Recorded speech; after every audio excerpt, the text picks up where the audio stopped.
Welcome to the Sleepy Scientist. This is a space where you can let your day slowly fall away, where curiosity becomes a companion to rest, and where science drifts softly in the background like a lullaby for the mind. Tonight, we're turning to one of the most intriguing and puzzling ideas in all of science and philosophy, the possibility that consciousness itself might be linked to the strange world of quantum physics. Before we begin, I'd love to know where in the world you're listening from. People tune in from every corner of the globe, and it's always fascinating to see the little constellation of viewers who gather here each night. If you're enjoying these quiet explorations, a gentle reminder to like the video and subscribe. And to those of you who are already subscribed, thank you so much for supporting this channel and helping it grow. And one more thing, if you'd like to explore the world a little closer to home, please check out our new channel, The Sleepy Geographer. You'll find the link waiting in the video description. Now, I hope this video isn't so fascinating that it keeps you wide awake until morning. But if the ideas happen to hold your attention longer than planned, at least you'll drift away having learned something wonderfully strange about the universe. So let's settle in, breathe slowly, and let the mind wander. Because here is the question: could the secrets of our own awareness be hidden in the quantum fabric of reality itself? Consciousness is one of those things that everyone experiences intimately, but no one can quite explain. You wake each day into a world of thoughts, memories, and sensations, yet when scientists peer into the brain, what they see are firing neurons, chemical messengers, and electrical patterns. The leap from those physical processes to the experience of being you, with all the colours, emotions, and ideas that swirl in the mind, is what many call the hard problem of consciousness. At the same time, quantum physics stands as one of the most successful yet bewildering theories in science. It describes the tiny building blocks of matter not as solid little marbles, but as clouds of probabilities, particles that can be in two places at once, entangled across space, and influenced by the mere act of measurement. Quantum mechanics explains lasers, computers, and even the chemistry of life itself, but it also leaves us with puzzles about what reality actually is. It is perhaps no surprise, then, that some have wondered whether these two great mysteries, the enigma of the mind and the strangeness of the quantum world, might somehow be connected. Could the unusual behaviour of particles be more than a curiosity of physics? Could it also hold the key to why we have inner lives, why we are aware, and why thoughts arise in the first place? Over the years, many thinkers, from respected physicists to speculative philosophers, have proposed ways that consciousness might emerge from quantum processes. Some have imagined that the brain works like a quantum computer, harnessing strange effects to give rise to creativity and awareness. Others have suggested that the act of observation itself, so central to quantum mechanics, requires a conscious mind, and that our awareness might play a role in shaping reality. But for every such suggestion, there has been skepticism. Most neuroscientists believe the brain can be fully explained by classical physics, with no need to reach into the quantum domain. They argue that the warm, noisy environment of a brain is the last place fragile quantum effects could survive. To them, linking consciousness to quantum mechanics is more poetry than science. This video is an attempt to walk carefully between both sides, to explore the allure of the idea without overstating it, to share the difficulties without dismissing the wonder. You'll hear about the history of the theory, the arguments for and against, the evidence we do and don't have, and the cultural fascination that has made this one of the most talked about, yet least proven, ideas in science. So as you drift into this journey, keep in mind that whether consciousness turns out to be quantum or not, the mystery of awareness remains one of the most beautiful puzzles of all. Tonight, we will wander slowly through the physics, the philosophy, and the speculation, gently exploring the possibility that the essence of thought might be written in the language of the quantum world. Consciousness is both the most ordinary thing in the world and the most extraordinary. You wake up every morning, and there it is, ready to greet you. Thoughts appear, sensations flood in, memories drift to the surface. It feels obvious, almost effortless to be aware.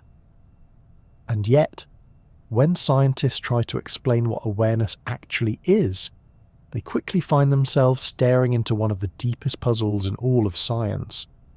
Philosopher David Chalmers coined the phrase the hard problem of consciousness in the 1990s to describe this enigma.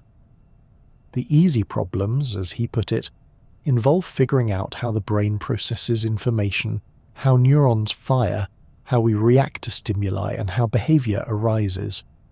These questions are far from simple, but in principle, they seem solvable. Neuroscientists can map electrical activity, watch networks light up, and trace the pathways of signals. But the hard problem is something altogether different. How do all those physical processes translate into the inner world of experience? Why is it that when light waves strike your eyes and trigger electrical signals, you don't just behave like a machine responding to input? You also see the brilliant red of a sunset or feel the sting of a paper cut.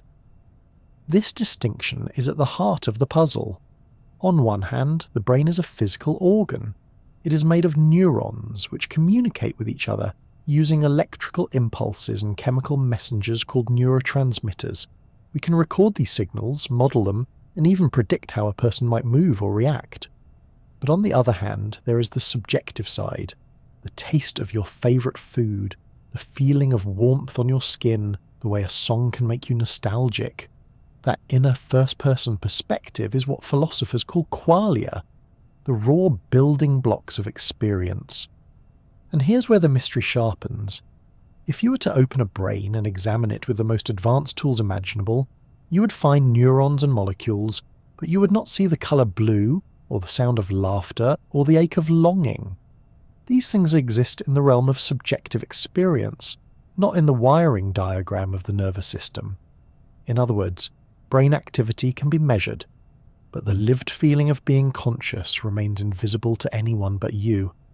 It is a bit like peering into a computer and seeing billions of transistors flipping on and off.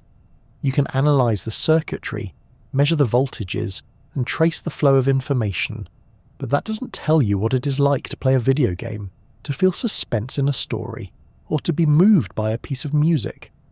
There is a gap between the hardware and the experience that runs on it. Consciousness lives in that gap, and bridging it is what makes the hard problem so hard. To make the point clearer, imagine you are craving a square of chocolate. Neuroscience can tell us that certain brain regions related to reward and pleasure light up. Hormones like dopamine are released, and neural circuits reinforce the desire. But ask yourself, where exactly in the folds of grey matter is the craving itself stored? Is it tucked away like a chocolate bar in the back of a cupboard? It seems absurd because the craving isn't a physical object you can point to. It is a subjective feeling that arises from brain activity but isn't identical to it. Humour aside, this gap has led many to wonder whether consciousness requires more than just the mechanics of neurons. Some argue that if we keep studying the brain closely enough, we will eventually close the gap. Others suspect there may be something fundamentally new to discover, that subjective experience might involve principles beyond the familiar rules of biology and classical physics. For centuries, philosophers have wrestled with this issue. René Descartes, in the 17th century, famously declared, "I think, therefore I am." He argued that the mind and body were two distinct substances, one physical, one immaterial. Modern neuroscience, however, has largely abandoned dualism in favour of physical explanations. After all, we can see direct links between brain states and mental states. A change in brain chemistry can alter mood, a stroke can affect speech, and a dose of caffeine can make thoughts race. The evidence strongly suggests that consciousness depends on the physical brain. Yet even with these insights, the feeling of being aware still resists easy explanation. Why does electrical activity feel like something from the inside? Why isn't it just silent machinery whirring away? Some liken it to the difference between a map and the territory. The map can describe the lay of the land, but it will never capture the actual experience of walking through a forest, hearing leaves crunch underfoot, or smelling the damp earth after rain. This is why the hard problem is not simply a scientific puzzle, but also a philosophical one. It forces us to ask whether our current scientific methods are enough to capture the inner side of experience, or whether something new is required. Perhaps it is only a matter of time until neuroscience provides a full account, or perhaps consciousness will remain forever beyond the reach of brain scans and equations. The difficulty also makes consciousness one of the most captivating subjects to think about before sleep. As you rest, awareness itself slips in and out of focus. Dreams appear, carrying their own vivid experiences, even though your eyes are closed and your body is still. Then, in deep sleep, awareness may vanish almost completely, only to return again when you awaken. All of this arises from the brain, yet none of it feels mechanical. It feels personal, mysterious, and strangely fragile. This sense of mystery is what draws so many thinkers, scientists and philosophers to explore possible explanations. Consciousness might emerge from the known laws of physics, from the interactions of billions of neurons, or as some have speculated, it might connect to stranger aspects of reality, domains we're only beginning to understand. Whatever the case, it remains one of the greatest challenges of modern thought: how to explain not just how brains work, but why there is someone inside to witness the working at all. And until that question is fully answered, the experience of being conscious will remain both familiar and unfathomable, the everyday miracle that makes every other part of life possible. Quantum physics is often described as the strangest yet most successful theory in science. It is the framework that allows us to understand the tiniest building blocks of the universe: atoms, electrons, photons, and the interactions that make up everything around us. Despite its bizarre rules, it has been tested to extraordinary precision. Without it, there would be no computers, no lasers, no smartphones, and no MRI machines. Yet for all its practical triumphs, quantum physics still feels more like a dream than a description of reality. One of the first peculiarities is superposition. In everyday life, objects are in one place at a time. A chair is either here or there, never both. But at the quantum scale, particles do not seem to follow such strict rules. An electron, for example, can exist in a superposition of states. In a way, it is both here and there until it is measured. A famous thought experiment often used to illustrate this is Schrödinger's cat, imagined by the Austrian physicist Erwin Schrödinger in the 1930s. In his scenario, a cat inside a sealed box could be linked to a quantum event, such as the decay of a radioactive atom. Because the atom is in a superposition of decayed and not decayed, the cat is imagined as being both alive and dead until the box is opened. While no one believes cats actually behave this way, the story captures just how odd superposition is. Next comes entanglement, a phenomenon Albert Einstein once dismissed as spooky action at a distance. When two particles interact in a certain way, they can become entangled, meaning their states are linked. Change the state of one particle, and the other responds instantly no matter how far apart they are. It is as though they share a secret code across the universe. Einstein doubted this could be real, but countless experiments have confirmed entanglement again and again. In fact, this phenomenon is now the basis for new technologies such as quantum cryptography and the early stages of quantum computing. Then there is uncertainty, captured in Werner Heisenberg's uncertainty principle. This principle does not mean scientists are sloppy with their measurements. Instead, it is built into the fabric of reality itself. For certain pairs of properties such as a particle's position and momentum, there is a fundamental limit to how precisely they can be known at the same time. The more carefully you pin down where a particle is, the less you can know about how fast it is moving, and vice versa. This is not a problem with equipment, but a natural feature of the quantum world. These three features, superposition, entanglement, and uncertainty, make quantum mechanics feel very different from the comforting laws of classical physics. In classical physics, if you know where something is and how fast it's moving, you can calculate its future with precision. Planets orbit predictably, pendulums swing steadily, and billiard balls collide exactly as expected.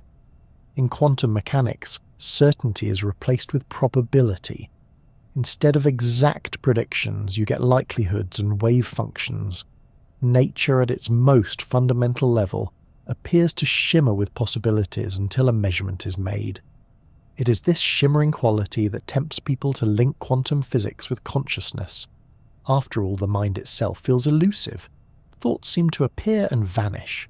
Awareness flickers in and out of focus, and free will feels slippery to define. If particles can be both here and there, might thoughts also inhabit more than one state before settling? If entanglement can connect particles across vast distances, could minds be connected in ways we do not yet understand? And if uncertainty limits knowledge, might that explain why consciousness feels so resistant to measurement? Such comparisons are not scientific evidence, but they reveal why the human imagination so easily weaves quantum ideas into the story of the mind. Superposition, for instance, resonates with the feeling of holding multiple possibilities in thought, like weighing two decisions before choosing one. Entanglement feels similar to the strange synchrony humans sometimes describe between close friends or loved ones. And uncertainty, with its refusal to give us exact answers, feels familiar to anyone who has ever wrestled with the ambiguity of feelings or the unpredictability of memory. Of course, scientists must be careful. The parallels can be poetic, but poetry is not proof. The brain is an organ made of cells and molecules, and there is no direct evidence yet that it uses quantum mechanics in the way a particle in a lab experiment does. But it is easy to see why the connection is alluring. Both consciousness and quantum physics share a reputation for being mysterious, puzzling, and strangely resistant to complete explanation. Both invite metaphors and both inspire debates that blend science, philosophy, and even a touch of wonder. Quantum physics, explained slowly and gently, is not really mystical. It is a rigorous mathematical framework that makes astonishingly accurate predictions. Yet when you pause and reflect on its principles, it is hard not to feel a sense of strangeness. A particle can exist in overlapping possibilities. Two particles can behave as one across unimaginable distances. And there are limits built into the very act of knowing. These are not everyday experiences, yet they are woven into the reality that underlies everything you see, feel, and think. Perhaps this is why, for some, quantum physics feels like the perfect partner to the puzzle of consciousness. If there is anywhere left in science where something profoundly new might be waiting to be discovered, it is here, in the intersection of the mind and the quantum world. And whether that link turns out to be real or not, simply entertaining the idea can be enough to spark wonder, curiosity, and a gentle reminder that reality is stranger and more beautiful than it first appears. In the early decades of the 20th century, as quantum mechanics was being developed, physicists were stunned by what their equations seemed to imply. Tiny particles, which should have behaved like miniature billiard balls, instead acted like waves of possibility. When measured, these waves seemed to collapse into definite outcomes. The mystery was simple to state but difficult to explain. Why did measurement make such a difference? What counted as a measurement? And more provocatively, did the conscious observer play a fundamental role in shaping reality? This puzzle became known as the measurement problem, and it gave rise to some of the earliest speculations linking consciousness with quantum physics. The Hungarian-American physicist John von Neumann, one of the great mathematical minds of the 20th century, was among the first to articulate the idea.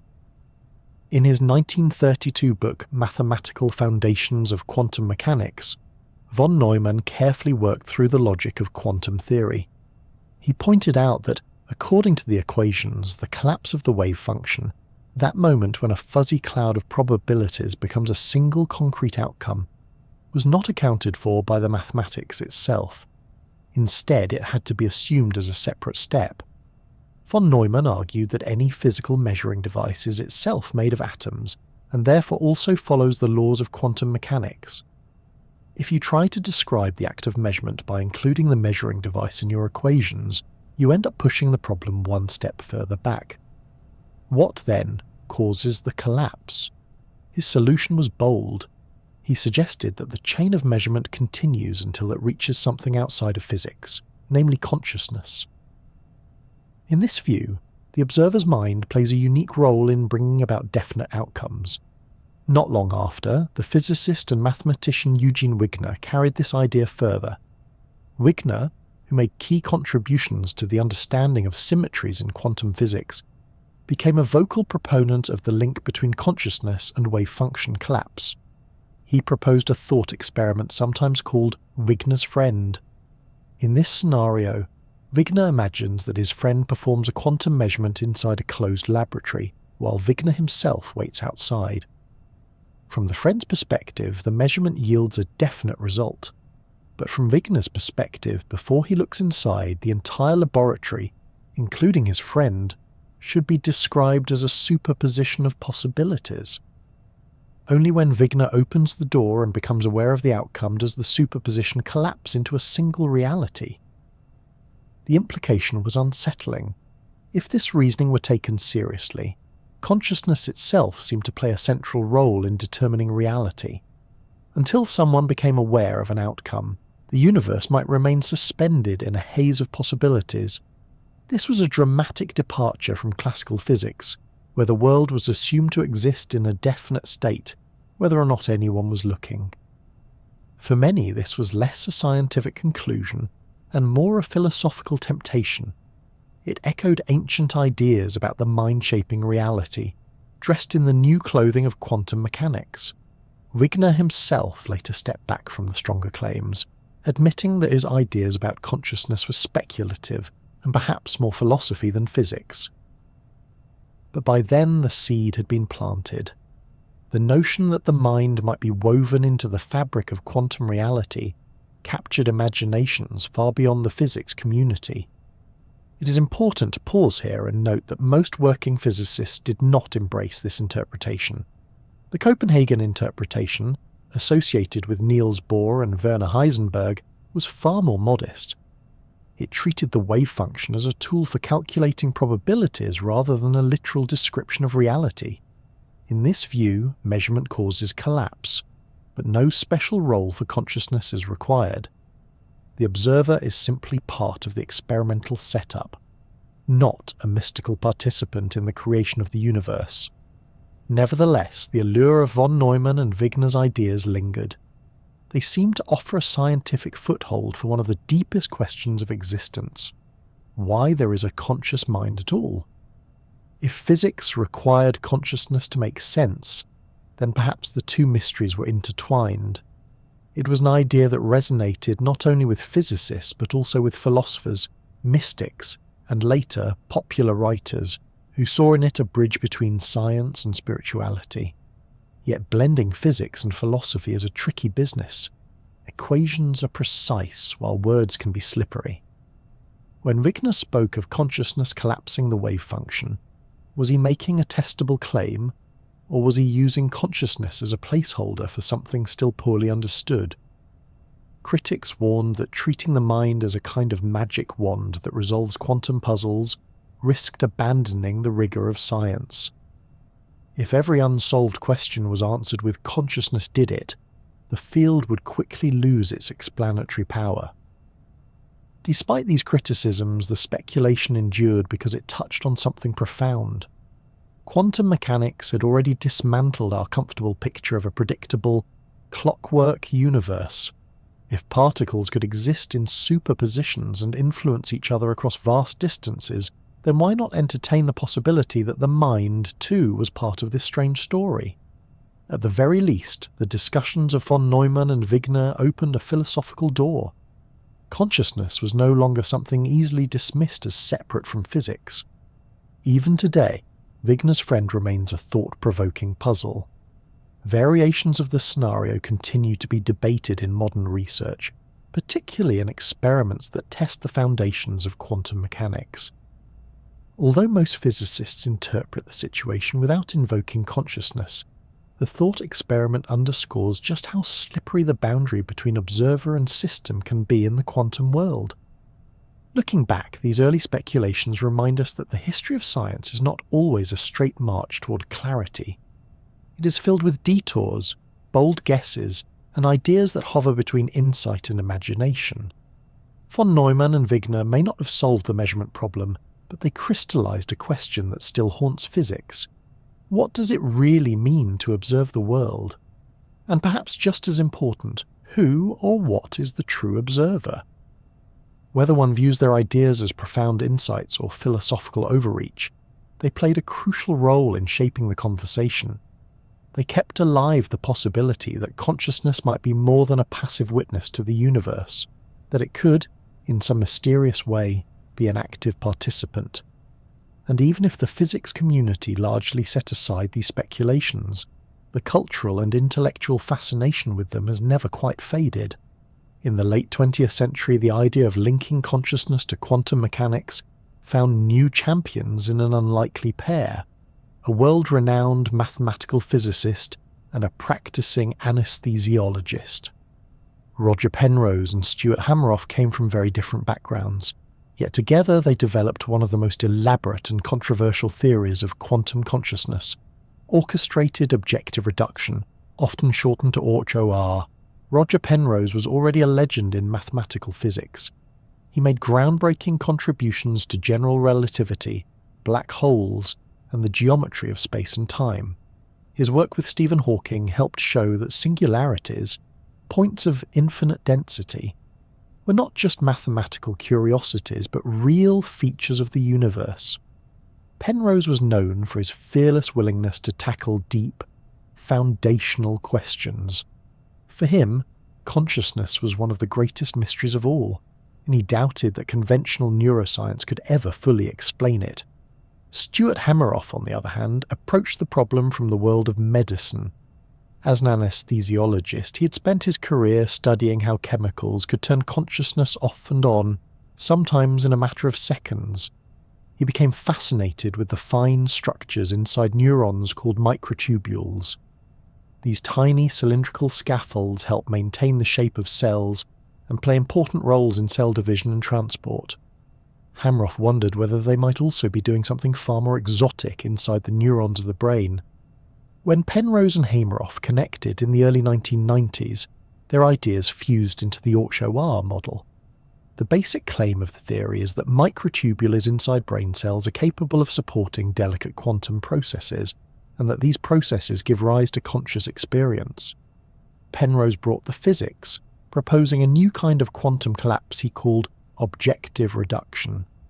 Hameroff brought the biology, suggesting microtubules as the structures that could orchestrate these collapses inside neurons. Objective reduction was Penrose's answer to the measurement problem. Instead of saying collapse happens when an observer looks, or that it never really happens at all, Penrose proposed that gravity itself sets a limit on superposition. When a quantum system involves significantly different distributions of matter and energy, the fabric of space-time becomes unstable, and the superposition resolves into one outcome. In other words, the universe chooses a reality based on a fundamental threshold, independent of any human observer. Hameroff suggested that microtubules in neurons were perfectly placed to take advantage of this process. He argued that their regular, lattice-like structures could protect quantum states from environmental noise long enough for Orch-OR events to occur. These orchestrated reductions, he claimed, would then provide the raw moments of awareness that combined to form the continuous stream of consciousness. The theory was bold, imaginative, and for many irresistible. It offered a way to connect the deepest mysteries of the mind with the strange rules of quantum physics. It also seemed to explain why anesthesia works. Perhaps it disrupts quantum processes in microtubules, shutting down consciousness directly at its source. To those intrigued by the possibility that consciousness might be something more than computation, Orch-OR was a tantalizing glimpse of a hidden layer of reality. But for all its appeal, Orch-OR has faced fierce skepticism. Most neuroscientists point out that the brain is a warm, wet, and noisy environment. Quantum states, especially delicate ones involving superposition, are notoriously fragile. In laboratories, quantum experiments usually require extreme isolation and temperatures close to absolute zero to protect them from decoherence, the rapid loss of quantum coherence when interacting with the environment. Expecting such fragile states to persist in the heat and bustle of a biological brain strikes many as unrealistic. Others note that microtubules, though fascinating structures, are primarily understood as components of the cytoskeleton, responsible for transport and support within cells. While they are complex and capable of dynamic behavior, there is little direct evidence that they play any role in processing information at the level needed for consciousness. The leap from cell biology to orchestrated quantum events is vast. Critics also point out that Orch-OR has not generated clear, testable predictions that would distinguish it from other theories of consciousness. Science thrives on falsifiability, the ability to design an experiment that could prove a theory wrong. Without specific testable claims, a theory risks drifting into the realm of speculation rather than science. For many in neuroscience, Orch-OR feels too vague, too ambitious, and too ungrounded in evidence to be convincing. Even so, Hameroff and Penrose have defended their theory with persistence. They argue that some evidence points toward the plausibility of quantum effects in biology. For instance, in photosynthesis, plants appear to use quantum coherence to transfer energy with remarkable efficiency. Birds may navigate using quantum entanglement in their retinas. If nature has found ways to use quantum mechanics in other biological systems, perhaps it could also do so in the brain. Supporters of Orch-OR also highlight intriguing findings in neuroscience. Some studies suggest that anesthetics do interact with microtubules, though interpretations remain debated.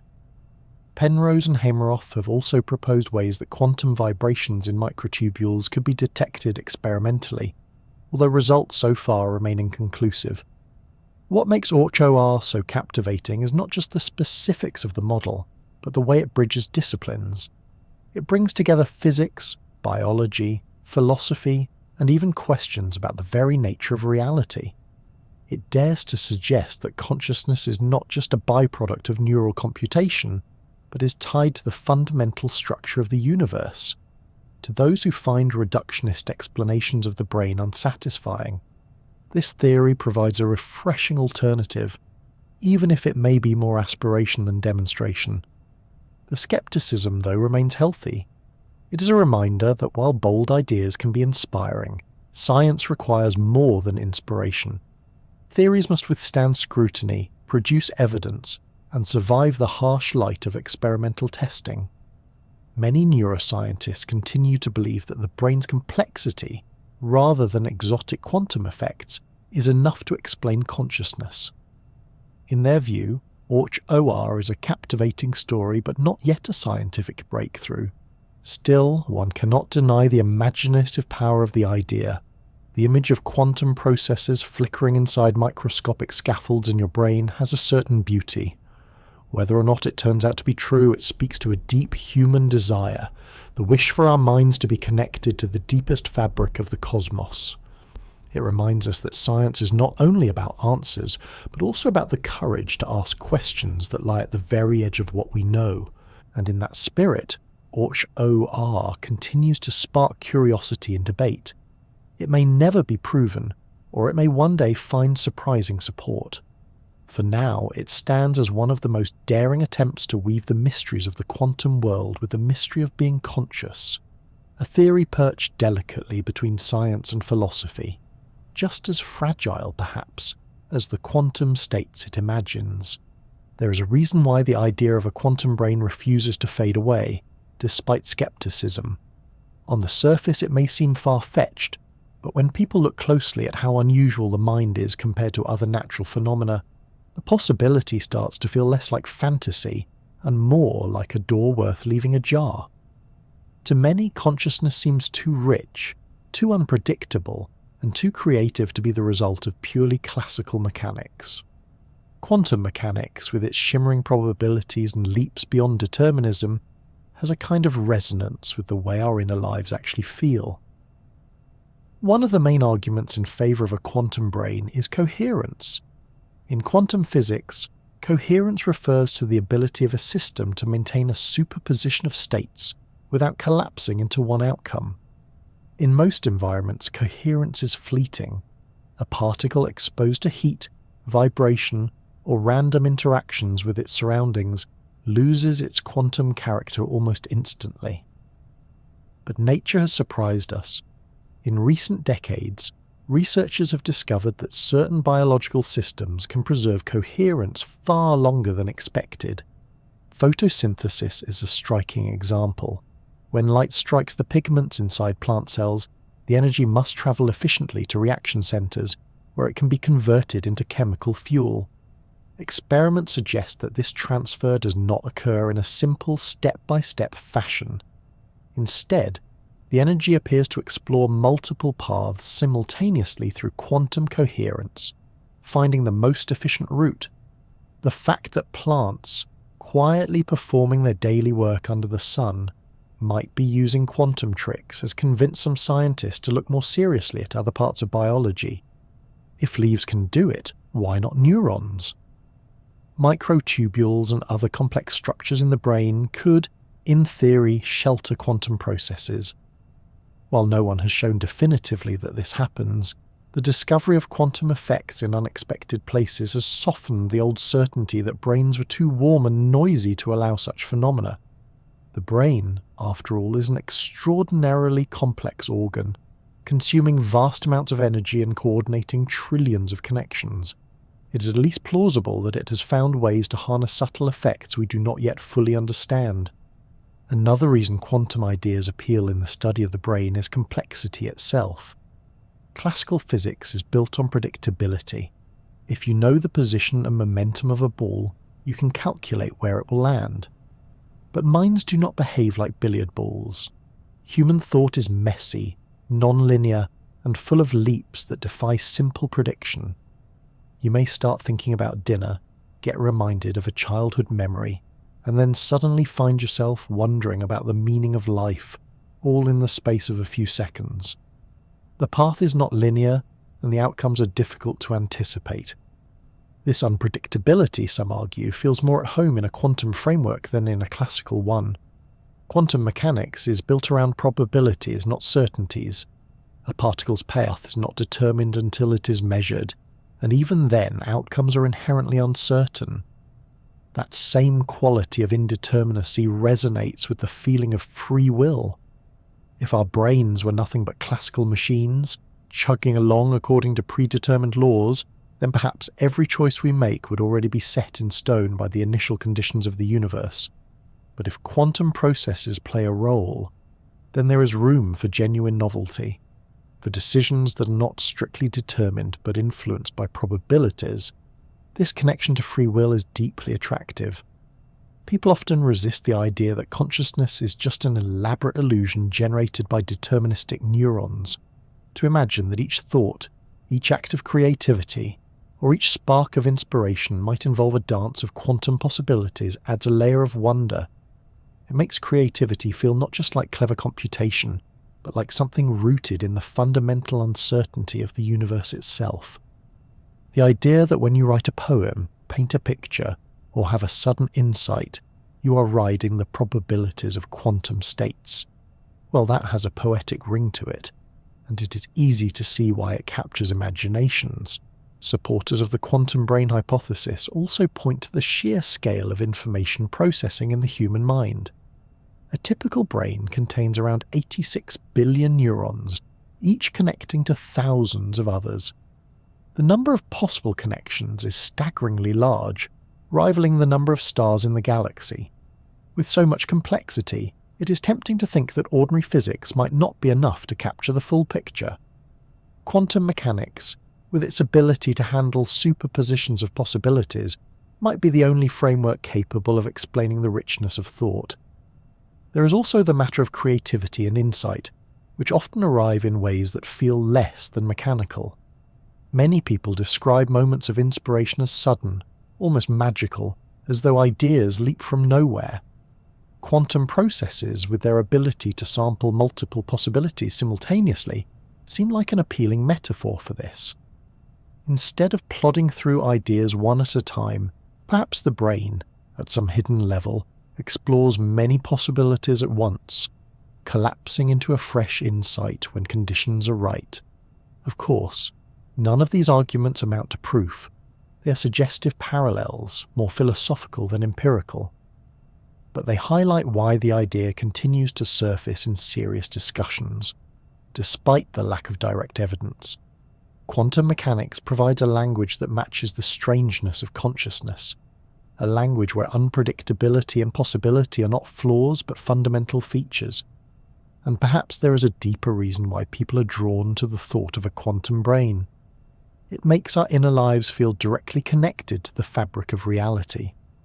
If consciousness was simply a matter of classical computation, it might seem like a machine's output, impressive but ultimately mundane. If instead it arises from the same principles that govern the birth of stars and the behavior of particles, then it feels elevated, almost cosmically significant. The brain becomes not just a lump of biological tissue, but a stage where the deepest rules of the universe play out in the form of awareness. Even if the idea turns out not to be true, it has value as a way of expanding imagination. Science progresses not only through strict data, but also through bold hypotheses that inspire investigation.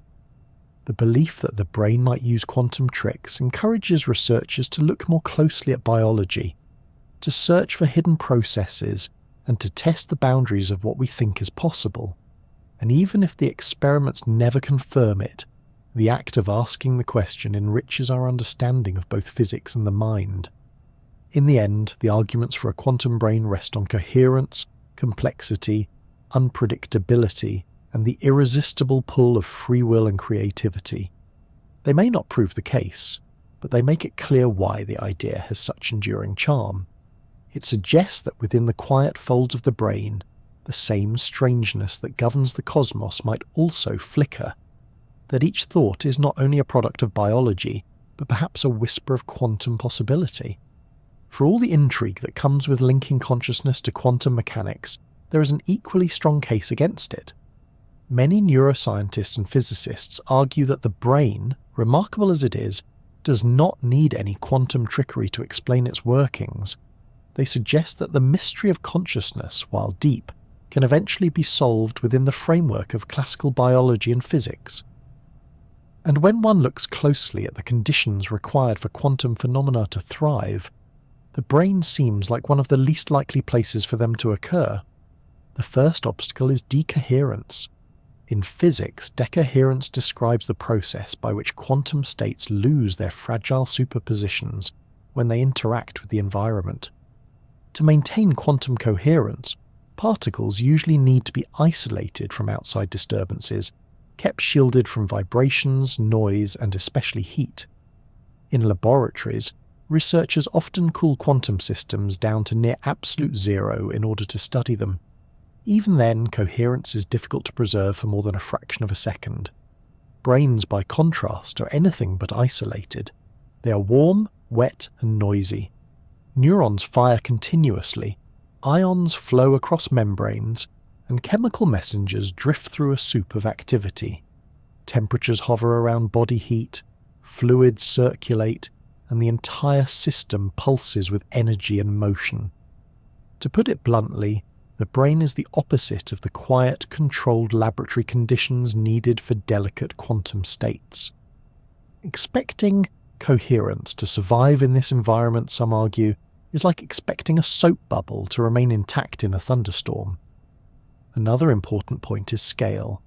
Quantum effects are easiest to observe in very small systems, like single particles or a handful of atoms. Brains, however, are macroscopic organs, made up of billions of neurons and trillions of synapses.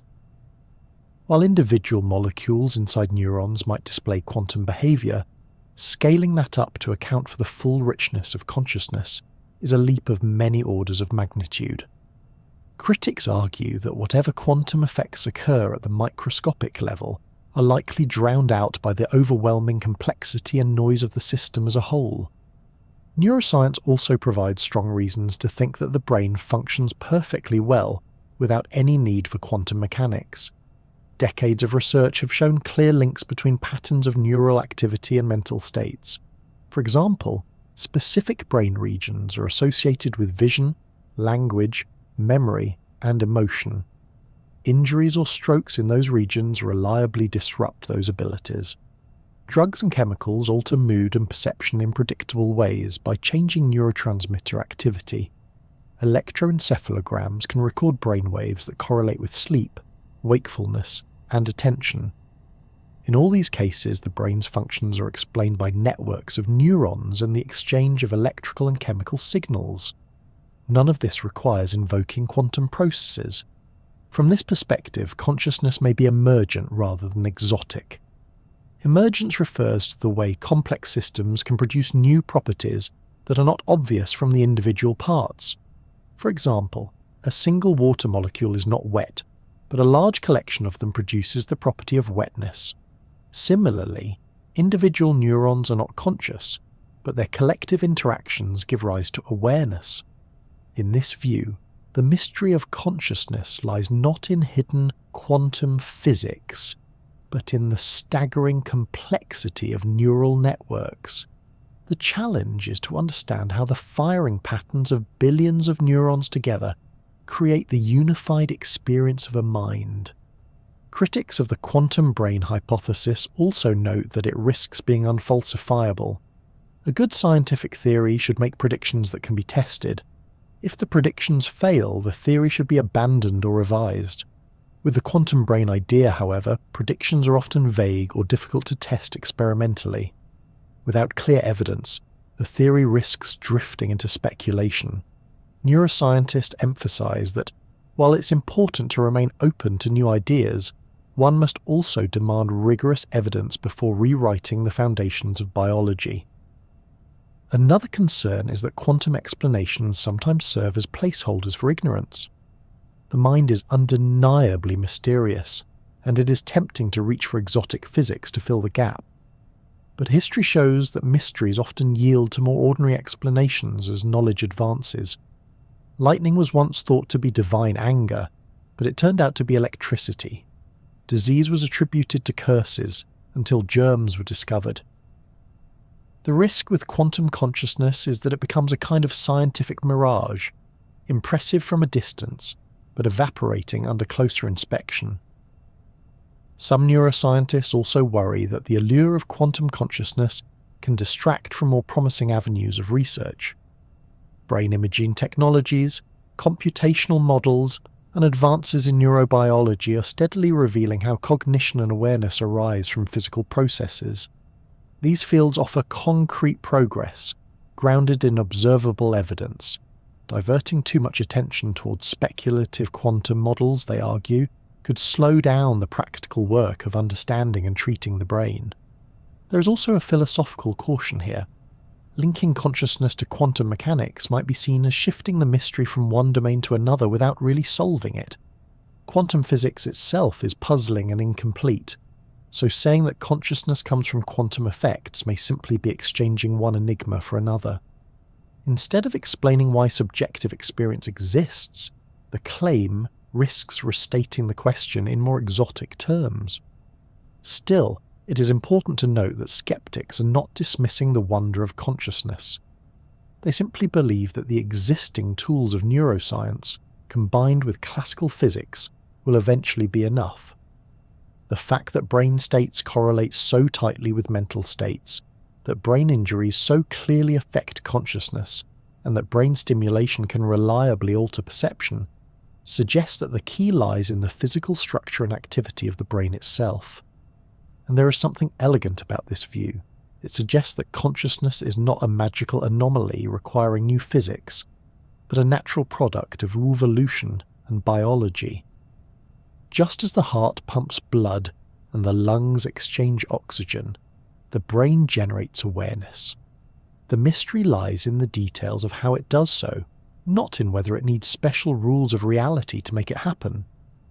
The argument, then, is not that the brain is boringly classical, but that its complexity is enough to account for the richness of the mind. brains are among the most intricate systems in the known universe. They may not need quantum mechanics to explain their workings any more than thunderstorms need new laws of physics to explain lightning. Sometimes, the ordinary rules, when applied at immense levels of complexity, are extraordinary enough. In this light, the skeptical case is clear. Consciousness, they argue, is indeed mysterious, but it is not miraculous. It emerges from the vast, intricate dance of neurons, glia, and chemistry. It does not require superpositions inside microtubules or entanglement across synapses. It requires only that we keep studying the brain in ever greater detail, peeling back the layers until the mystery yields to understanding. Whether or not that final explanation will ever capture the essence of what it feels like to be conscious remains uncertain.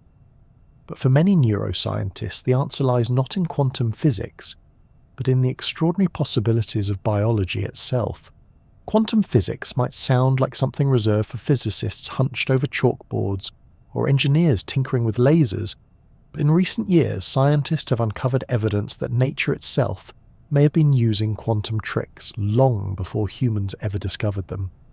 This surprising field, known as quantum biology, explores how living systems may take advantage of the weird rules of quantum mechanics. While the subject is still developing, a few striking examples have already emerged, showing that the strange can sometimes be found in the everyday. Perhaps the best-known case is photosynthesis, the process by which plants, algae, and some bacteria convert sunlight into chemical energy. On the surface, it seems straightforward. Light is absorbed by pigments, and the energy is passed along to reaction centers where it drives the production of sugars. But experiments probing the details of this process have revealed something unexpected. The energy transfer is astonishingly efficient, much more so than one might expect if it simply hopped from molecule to molecule in a random, stepwise fashion. Instead, evidence suggests that the energy exists in a quantum superposition as it moves, simultaneously sampling multiple pathways and settling on the most efficient route.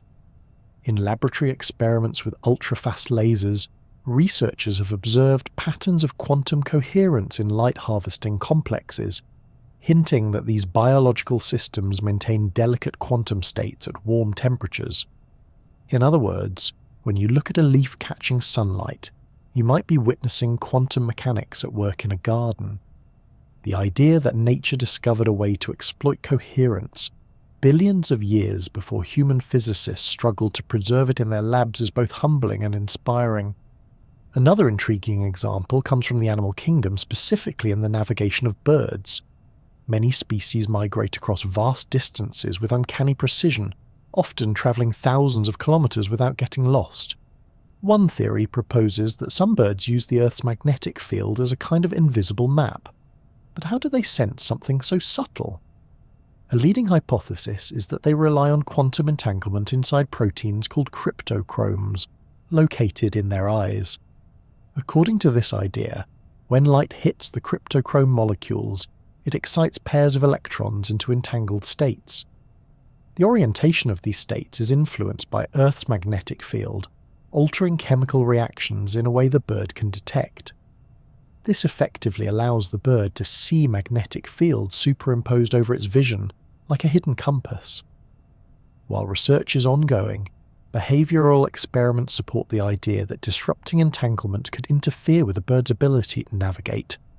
If true, it would mean that tiny quantum effects help guide creatures across continents. The sense of smell provides yet another possible example of quantum biology.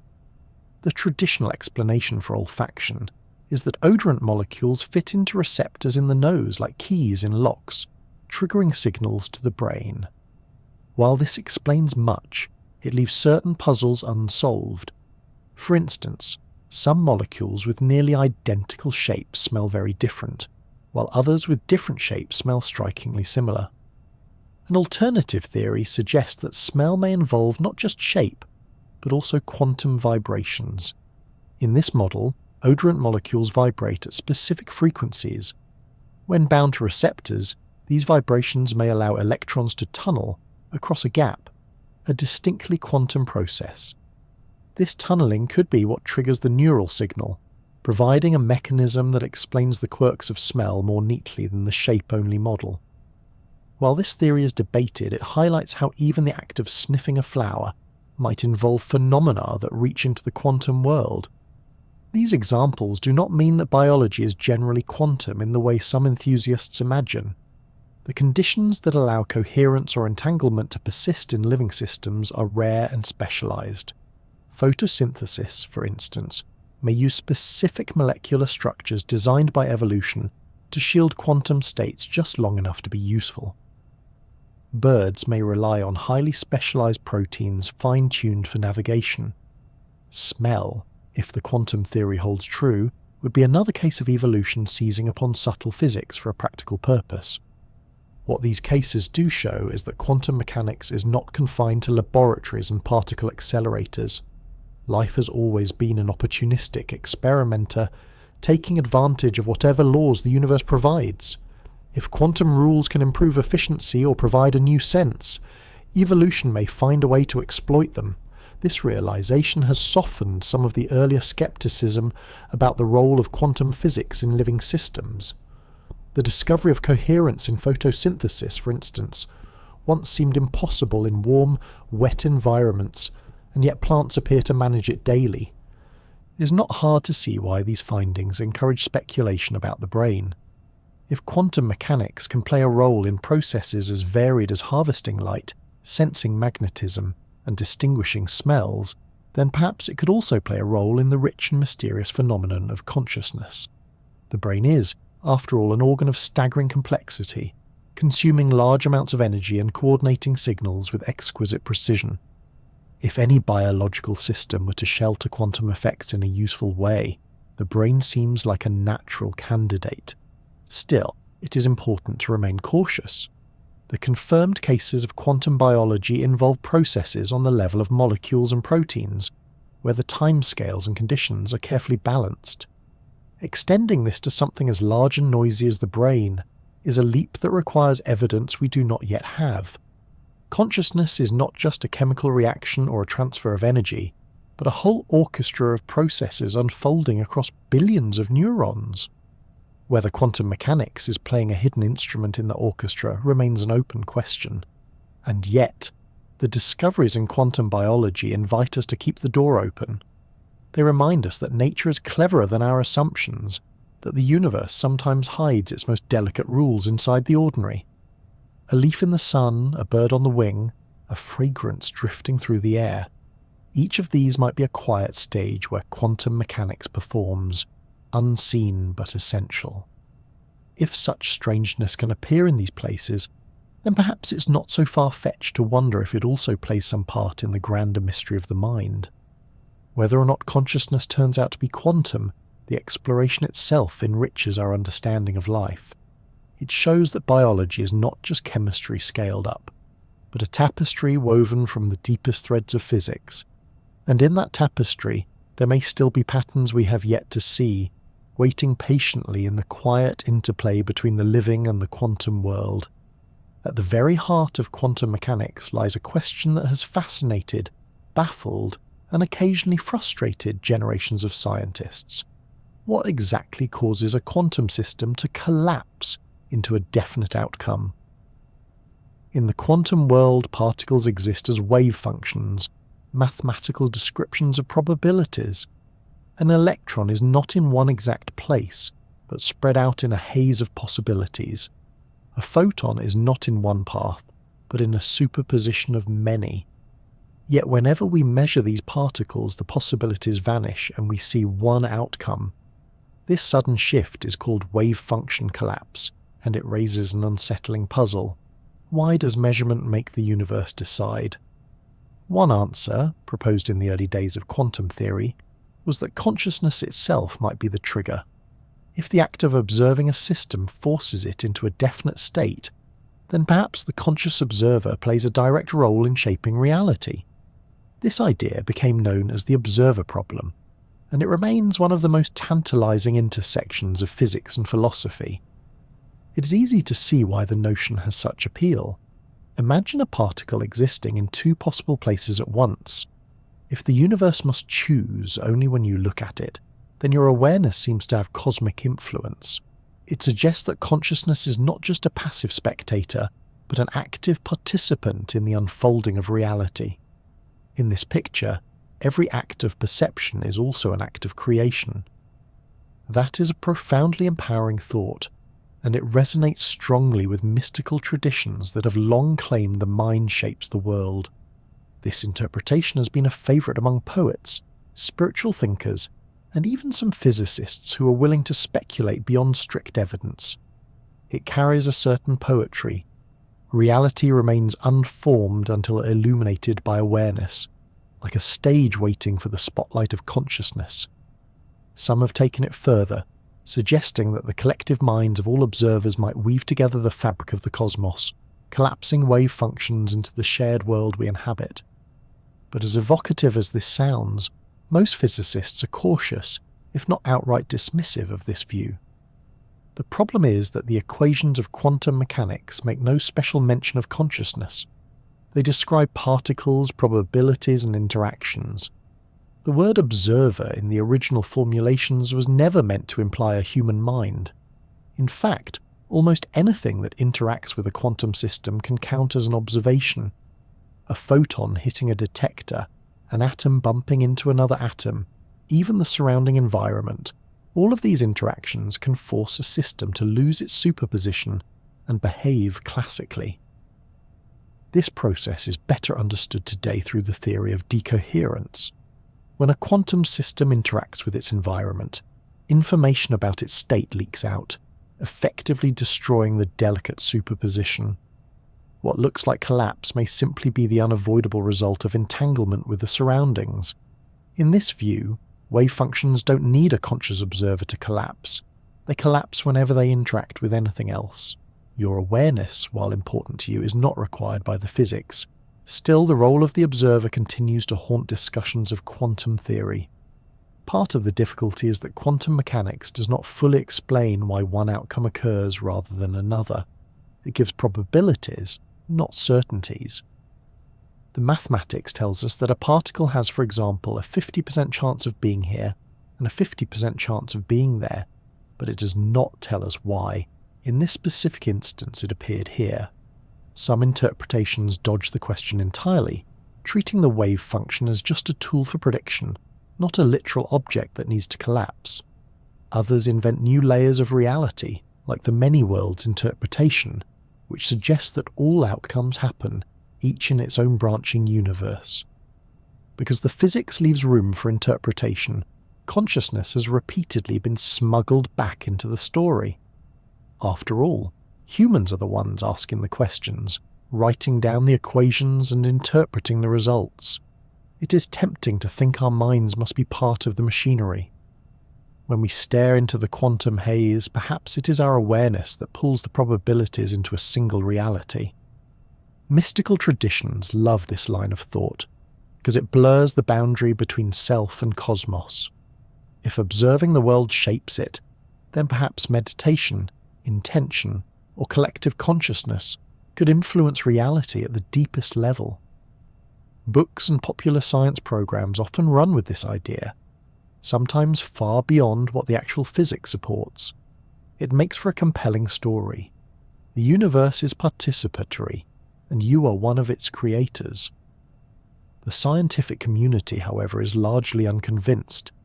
Physicists tend to prefer explanations that do not require special roles for human minds. After all, the universe got along just fine before humans arrived. Stars formed, planets spun, and atoms collided long before there was anyone to look at them. Suggesting that consciousness is required for reality risks sliding into solipsism, the view that the world only exists when observed, which does not sit well with the mountains of evidence for a universe that evolved independently of us. This does not mean that the observer problem has been fully solved. The measurement problem remains one of the great unsolved puzzles of quantum theory. Even with decoherence, questions linger about why we experience definite outcomes instead of a blurred mix of possibilities. Consciousness may not be the answer, but the mystery is real. The debate highlights a broader truth about science. Sometimes our theories work perfectly in practice, while leaving us philosophically unsatisfied. Quantum mechanics predicts experimental outcomes with breathtaking accuracy. Yet when we ask what the mathematics means, we find ourselves in a maze of interpretations. Into that maze, consciousness often wanders, bringing with it both inspiration and confusion.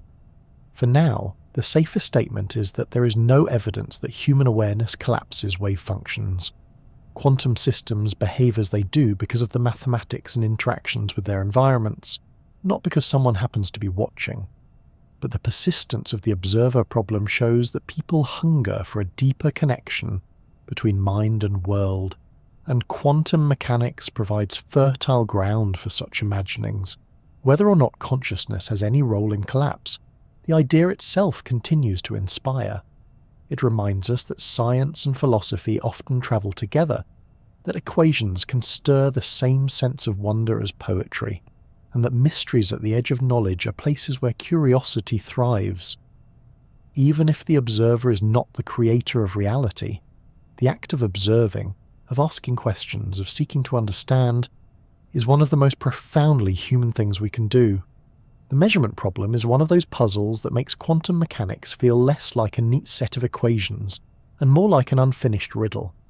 The mathematics says that a particle can exist in a superposition of states, with its position, momentum, or spin described as a cloud of probabilities. Yet the moment we measure it, the haze vanishes and a single outcome appears. Why should measurement hold such power? Why does the world of possibilities narrow to one definite reality when an observation is made? And what exactly counts as a measurement?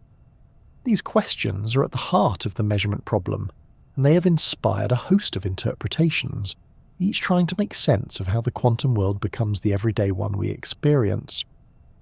The most famous and historically influential response is the Copenhagen interpretation, named after the city where Niels Bohr and Werner Heisenberg worked in the 1920s.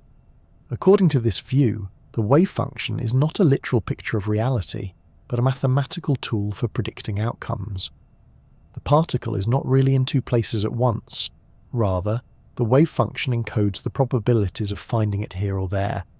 Collapse occurs not because of some mystical process, but because measurement is the point where quantum possibilities give way to classical facts. In this interpretation, the observer plays a role, but not necessarily a conscious one. Any measuring device that interacts with the system counts as an observer. The Copenhagen view is pragmatic. It tells physicists how to calculate results, and reminds them not to worry too much about what is really happening. Pragmatic, however, does not mean philosophically satisfying. Critics of Copenhagen point out that it leaves a gap between the quantum description and the classical world we see. Where exactly is the dividing line? Does collapse happen when an electron hits a detector, when the detector registers a signal, when a human looks at the display? The Copenhagen view never fully clarifies this, leading some to accuse it of sweeping the mystery under the rug. In contrast, the many worlds interpretation, proposed by Hugh Everett in the 1950s, takes a radically different approach. According to this view, the wave function never collapses at all. Instead, all possible outcomes happen, each in its own branch of the universe. When you measure a particle that could be in two states, reality splits, and there are now two versions of you, each seeing a different result. These branches do not interact, so from your perspective it looks as though collapse occurred, but in truth the universe simply grew larger, accommodating every possibility.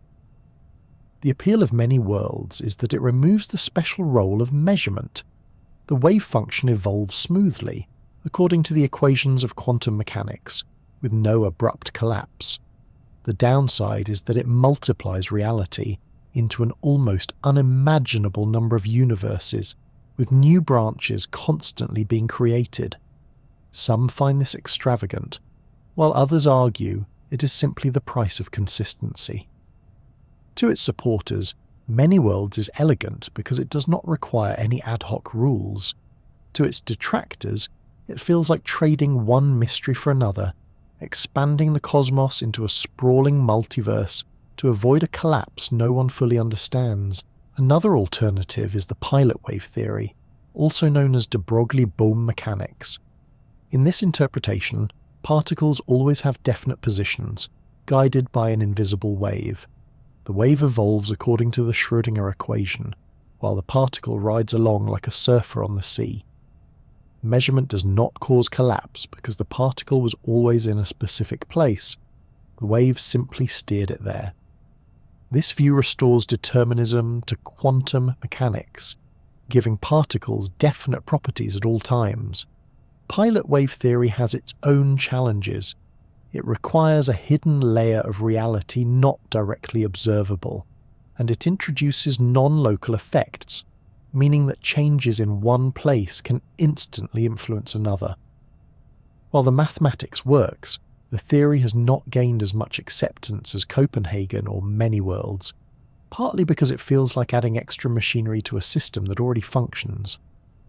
Across all these interpretations, one theme is clear: consciousness is not required. The measurement problem arises not because human minds are special, but because quantum theory itself is incomplete in how it describes the transition from probabilities to actual events. Modern physics explains collapse in terms of decoherence, the interaction of quantum systems with their environments. When a particle interacts with countless atoms, its delicate superposition rapidly unravels, leaving only the classical outcome we observe. Consciousness plays no role in this process. Yet despite this, the language of observers has always made it tempting to imagine that the mind matters. The very word measurement implies someone doing the measuring, which opens the door to interpretations where awareness becomes fundamental. For those drawn to mysticism or philosophy, this is irresistible. Perhaps the act of observation by a conscious mind does collapse wave functions, weaving reality from possibility. Physicists, however, remain cautious. The history of science is filled with examples of human-centered explanations that later proved unnecessary. The Earth once seemed like the center of the cosmos, until astronomy showed otherwise. Life once seemed to require a mysterious vital force, until biology revealed chemistry at its core. Consciousness may be the next frontier, where a human-centered view gives way to a more universal explanation. In the end, the measurement problem remains unsolved, but not for lack of trying. Copenhagen offers a pragmatic way forward. Many worlds removes collapse entirely, and Pilot Wave introduces hidden guidance. None has been universally accepted, which means the question of how the quantum world becomes the classical one is still open. What these interpretations do share is a refusal to grant consciousness a privileged role. The brain may be mysterious, but in physics, measurement is something any physical interaction can accomplish. This does not make the observer problem less fascinating. It continues to remind us that even our most successful theories leave room for wonder, ambiguity, and imagination. Whether the universe collapses, branches, or guides particles along hidden waves, it is still a reality stranger than common sense suggests. Consciousness may not decide outcomes, but it does decide to ask questions, and perhaps that, in itself, is its greatest role in the quantum story. When people first hear about the possibility that consciousness might be linked to quantum mechanics, it sounds like a natural match. Both are mysterious, both are strange, and both resist simple explanations. But many neuroscientists argue that this is a case of two enigmas being forced together without necessity. To them, the brain already contains everything needed to generate awareness, without borrowing exotic tricks from subatomic physics. Consciousness, they suggest, may be extraordinary, but it is not supernatural, and it certainly does not require rewriting the laws of biology. One of the strongest points in favour of a classical explanation for consciousness is the enormous progress neuroscience has already made. Over the past century, researchers have traced thought, emotion, and memory to specific regions and circuits in the brain. The visual cortex processes what you see, the hippocampus consolidates memories, the amygdala shapes fear and emotion, and the prefrontal cortex guides planning and decision-making. Electrical activity in these regions correlates tightly with mental states. When neurons in certain areas are stimulated, they can induce sensations or movements. When regions are damaged, the abilities they support are impaired or lost. These are not vague associations. They are robust, repeatable findings that show the mind depends directly on brain structure and activity. The brain's behavior also follows clear principles of computation and communication. Neurons exchange signals using electrical impulses called action potentials. These spikes travel down axons, jump across synapses, and trigger chemical messengers that activate other neurons.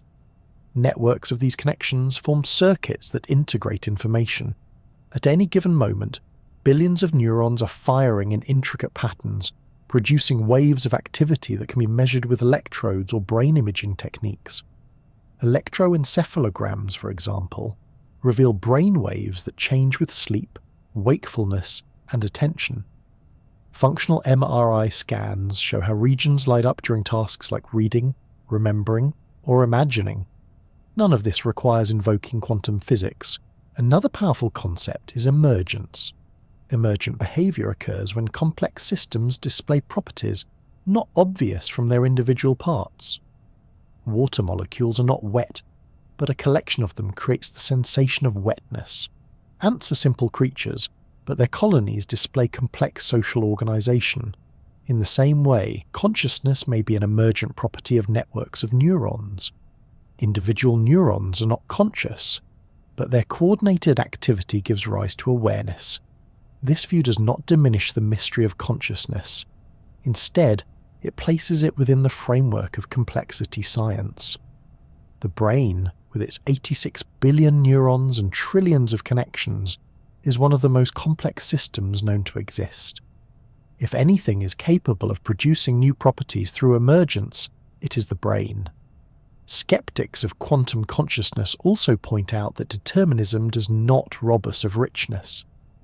The unpredictability and creativity of human thought can arise from classical systems without needing quantum uncertainty.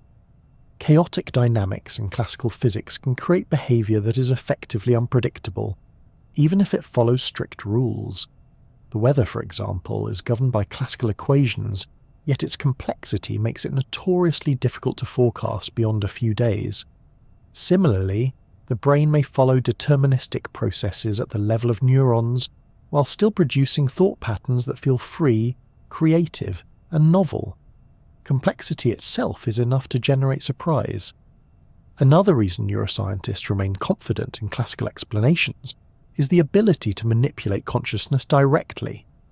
Anesthetics can reliably switch awareness off and on, acting on neurotransmitter systems in the brain. Psychedelic drugs alter perception by binding to serotonin receptors. Electrical stimulation can evoke sensations or trigger memories. Sleep cycles can be tracked through predictable shifts in brain activity. These findings strongly suggest that consciousness arises from biological chemistry and circuitry. If fragile quantum states were required, it would be difficult to explain why such crude tools work so consistently. Furthermore, the brain's design seems optimized for redundancy and reliability rather than delicate quantum processes. Neurons often fire in patterns of large groups, ensuring that signals are transmitted robustly even if individual neurons fail. Synaptic transmission, though probabilistic, is reliable enough to support learning and memory.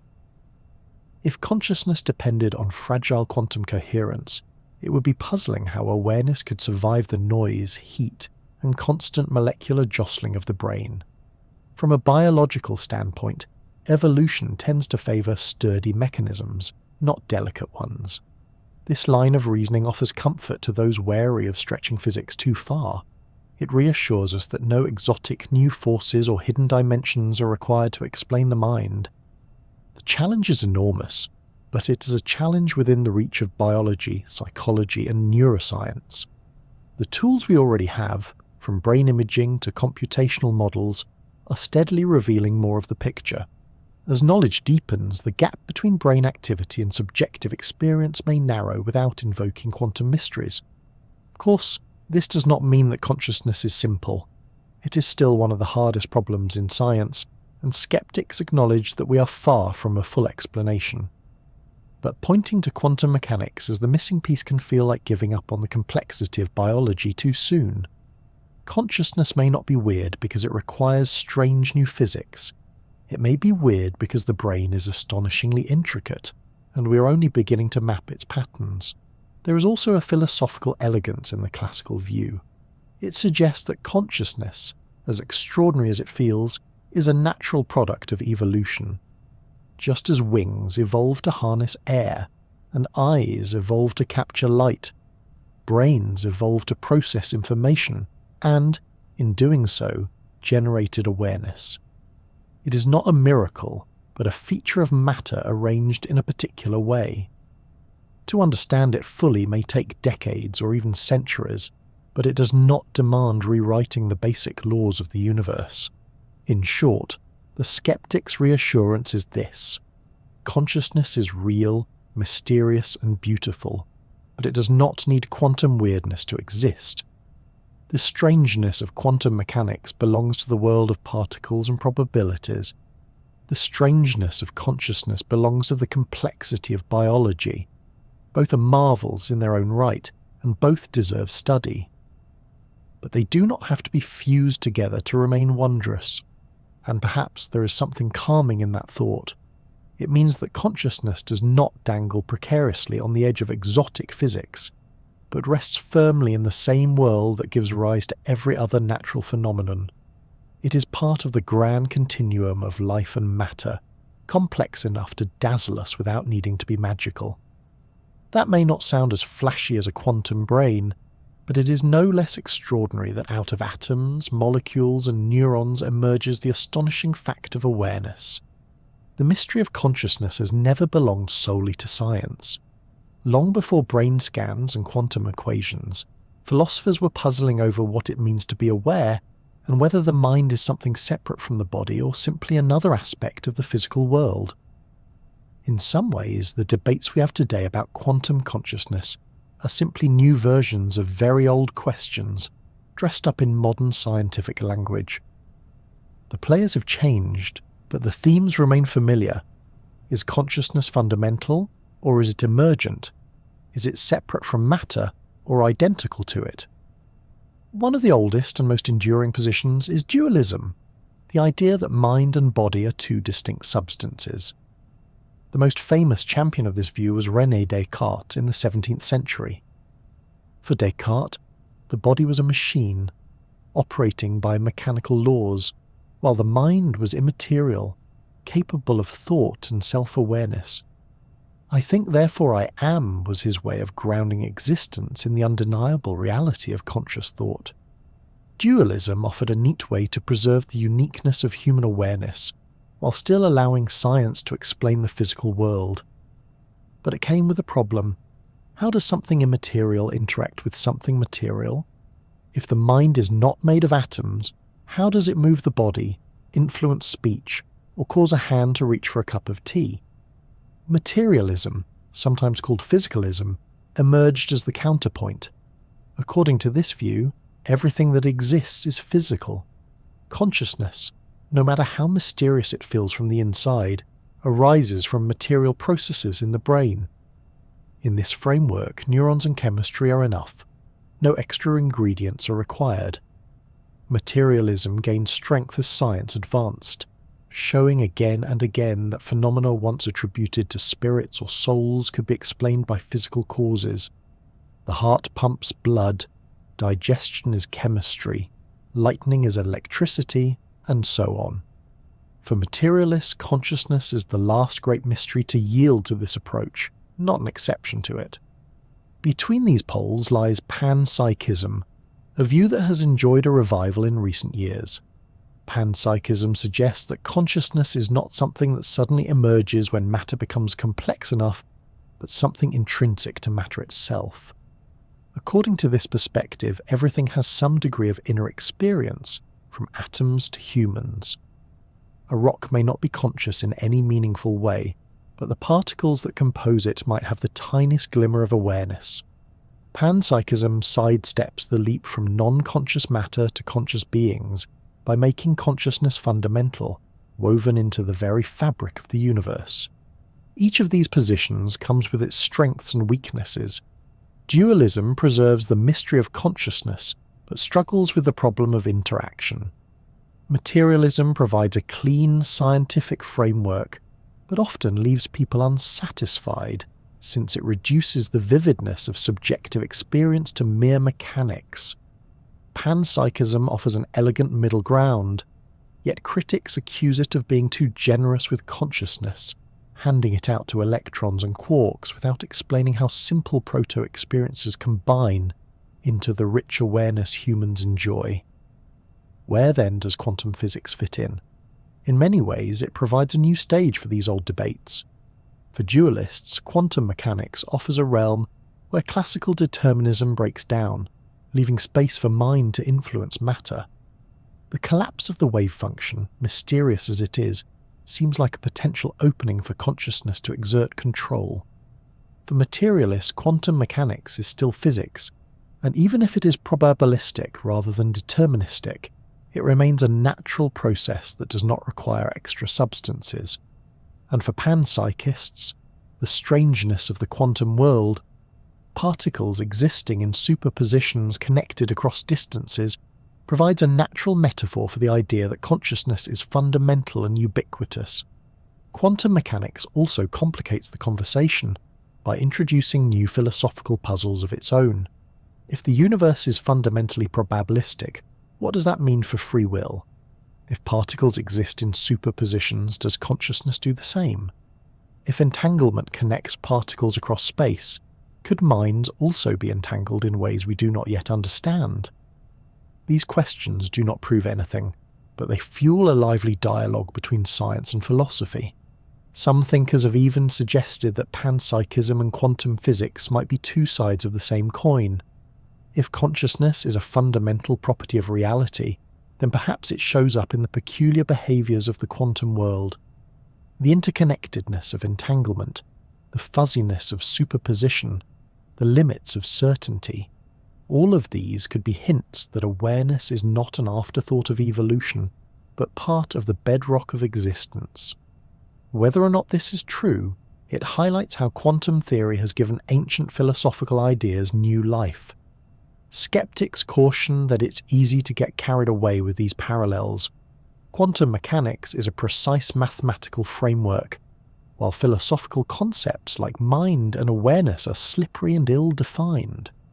To equate the two too quickly risks confusion. Yet even skeptics admit that philosophy has a role to play, because science alone cannot always capture the lived reality of consciousness. Equations may describe particles, but they do not tell us what it feels like to taste sweetness or to hear music. Philosophy gives us the language to wrestle with those subjective aspects, even if it does not provide final answers. It is also worth noting that these debates are not just academic exercises. They influence how people think about themselves and the world.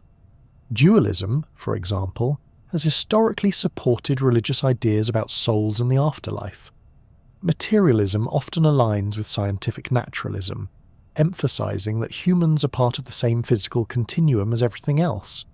Panpsychism, with its insistence that awareness pervades reality, can inspire a sense of connection to the natural world, encouraging people to see consciousness not as rare and privileged, but as widespread and fundamental. Quantum physics, by shaking up our intuitions about reality, has only deepened these conversations. It reminds us that the universe does not always obey common sense, that particles can behave like waves, that outcomes can be probabilistic, and that connections can defy distance. In such a universe, perhaps consciousness is stranger than we imagine too. Whether one leans toward dualism, materialism, or panpsychism, the quantum stage invites us to reconsider old arguments with fresh eyes. In the end, the philosophy of possibility is about more than proving one position right. It's about keeping the mystery of consciousness alive in our thinking, allowing space for wonder while striving for clarity. Consciousness could turn out to be an emergent property of neurons, an irreducible feature of matter, or something entirely different? What is certain is that the debate has been with us for centuries and will likely continue as long as humans are asking questions, and perhaps that is fitting. For just as the quantum world resists being pinned down to one interpretation, so too does the inner world of consciousness resist being reduced to a single philosophy. Both remain open fields of possibility, inviting exploration and imagination alike. For all the fascination surrounding quantum consciousness, science lives and dies by evidence. Theories may be bold, ideas may be dazzling, but in the end they must meet the test of experiments. If quantum mechanics really plays a role in the brain, then it should leave traces we can detect. Researchers have been probing for these signs for decades, with some tantalizing hints but no conclusive proof. The story of these efforts is as much about the difficulty of testing as it is about the results themselves. One of the central lines of investigation comes from the Orch-OR theory of Penrose and Hameroff, which places microtubules at the heart of the matter. Microtubules are cylindrical protein structures that act as scaffolding within cells and help transport materials. In neurons, they play a role in shaping the cell and guiding the movement of molecules. According to Orch-OR, however, they may also serve as sites for quantum coherence, orchestrating the collapse of wave functions in a way that generates conscious experience. To test this, researchers have looked for evidence of quantum states within microtubules. Some laboratory experiments have suggested that microtubules can exhibit unusual patterns of vibration, potentially consistent with quantum behavior. For example, certain studies using spectroscopy have reported resonances that might indicate coherent oscillations within microtubule proteins. Other work has explored whether anesthetics, known to switch off consciousness, interact with microtubules in ways that could disrupt such processes. These findings are intriguing, but they remain controversial. Measuring delicate quantum states in complex biological molecules is extremely challenging, and results are often difficult to reproduce consistently across different labs. Another challenge is that even if microtubules display coherence under certain conditions, that does not prove the coherence is robust enough to survive in the warm, noisy environment of the brain, or that it plays any meaningful role in awareness. Quantum coherence in biology has been confirmed in systems like photosynthesis, but those involve short-lived effects optimized by evolution for very specific purposes. Whether microtubules can achieve something similar inside neurons is still an open question. Beyond microtubules, brain imaging techniques have also been used to search for hints of quantum behavior. Technologies like electroencephalography and functional MRI allow scientists to measure patterns of neural activity across the brain. While these methods provide remarkable insights into how regions coordinate during thought, memory, and emotion, they have not revealed anything that requires quantum mechanics for explanation. The patterns of activation can generally be described in terms of classical networks of neurons communicating through well-understood electrochemical processes. Some researchers have proposed more exotic tests. For instance, if quantum entanglement were occurring in the brain, it might produce correlations in neural signals that could not be explained classically. Efforts have been made to analyze brainwaves for signs of such correlations, but so far the results have been inconclusive. The problem is partly technical. The brain is such a complex system, with so much noise and variability, that teasing out subtle quantum signatures is like trying to hear a faint melody in the middle of a thunderstorm. Another difficulty is that consciousness itself is not easy to measure. While we can observe brain states that correlate with awareness, the subjective quality of experience is something only the person can report. This makes designing experiments tricky. You cannot place consciousness in a test tube, run it under a laser, and record the results. You can only measure proxies, neural activity, molecular dynamics, behavioral responses, and then interpret what they might mean. That leaves room for debate, interpretation, and sometimes wishful thinking. Anesthetics offer one of the few reliable handles on consciousness. Administered in the right doses, they can render a person completely unaware, then allow awareness to return once the drug is removed. Some studies suggest that anesthetics interact with microtubules as well as with known neural receptors, raising the possibility that they disrupt quantum processes. However, skeptics point out that anesthetics have many known mechanisms of action at the classical level, including altering ion channels and neurotransmitter receptors. The fact that they may also interact with structural proteins does not necessarily mean that consciousness itself is quantum. Animal studies and computational models have also been used to probe the idea. Some computer simulations suggest that quantum effects in microtubules could, in principle, last longer than previously assumed. Other models argue the opposite, predicting that decoherence would wipe out quantum states almost instantly in such a noisy environment. These conflicting results highlight how much depends on assumptions built into the models. Without direct experimental confirmation, the debate remains unresolved. The broader neuroscience community remains unconvinced for a simple reason. So far, there has been no clear evidence that requires quantum mechanics to explain consciousness. Every phenomenon studied in the brain, from memory consolidation to decision-making, can be accounted for by classical neural networks. This does not prove that quantum processes are absent, but it does suggest they are not necessary to explain what we observe. Why is hard evidence so elusive? Partly because the brain is an extraordinarily difficult system to study. Unlike photons or electrons, neurons cannot be neatly isolated and controlled. They interact constantly with thousands of neighbours, and their activity is influenced by chemistry, metabolism, and environment. Even with the most advanced tools, disentangling the role of quantum effects from the overwhelming background of classical processes is daunting. Another reason is that quantum mechanics itself is subtle. The phenomena we associate with it, coherence, entanglement, tunneling, are fragile and often fleeting. Detecting them in biological tissues requires extreme precision, and even then, distinguishing genuine quantum behavior from ordinary molecular noise can be nearly impossible. Many experiments in quantum biology succeed only because the systems involved, like photosynthetic complexes, are relatively simple and optimized by nature for specific tasks. The brain, by contrast, is messy, dynamic, and filled with redundant pathways. This does not mean the search is pointless. On the contrary, even negative results teach us something. They remind us to be cautious, to avoid confusing metaphor with mechanism, and to demand solid data before revising our understanding of the mind. They also encourage innovation, pushing researchers to design new kinds of experiments and instruments that might one day probe the brain at the quantum level. For now, the balance of evidence leans towards skepticism. Consciousness does not appear to require quantum mechanics, at least not in any form we can currently measure. The tantalizing hints, microtubule vibrations, anesthetic interactions, unusual correlations, remain intriguing but inconclusive. They are sparks, not yet a fire, and yet the allure of the search persists.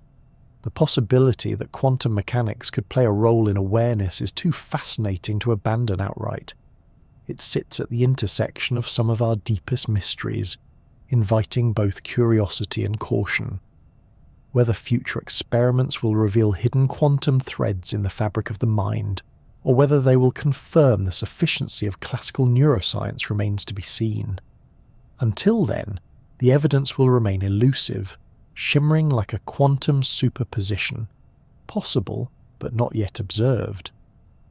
One of the strongest challenges to the idea that consciousness requires quantum mechanics comes from a very modern source: artificial intelligence. Over the past few decades, machines have become increasingly sophisticated in their ability to process information, recognize patterns, and even mimic human conversation. Whether or not these machines are truly conscious is hotly debated, but their existence raises an important question. If silicon-based systems can, at the very least, display intelligence without relying on quantum effects, why assume that carbon-based brains need them? Artificial intelligence is built on classical computation. At its core, a computer is nothing more than a network of switches, turning on and off in precise patterns. These switches can represent numbers, instructions, or bits of information. Layered together, they form processors that can calculate, simulate, and learn. There is no hint of superposition or entanglement in ordinary computation. Everything is deterministic and grounded in the physics of transistors. Yet from this foundation, machines have achieved feats once thought to require human-level intelligence. Consider how AI now handles language.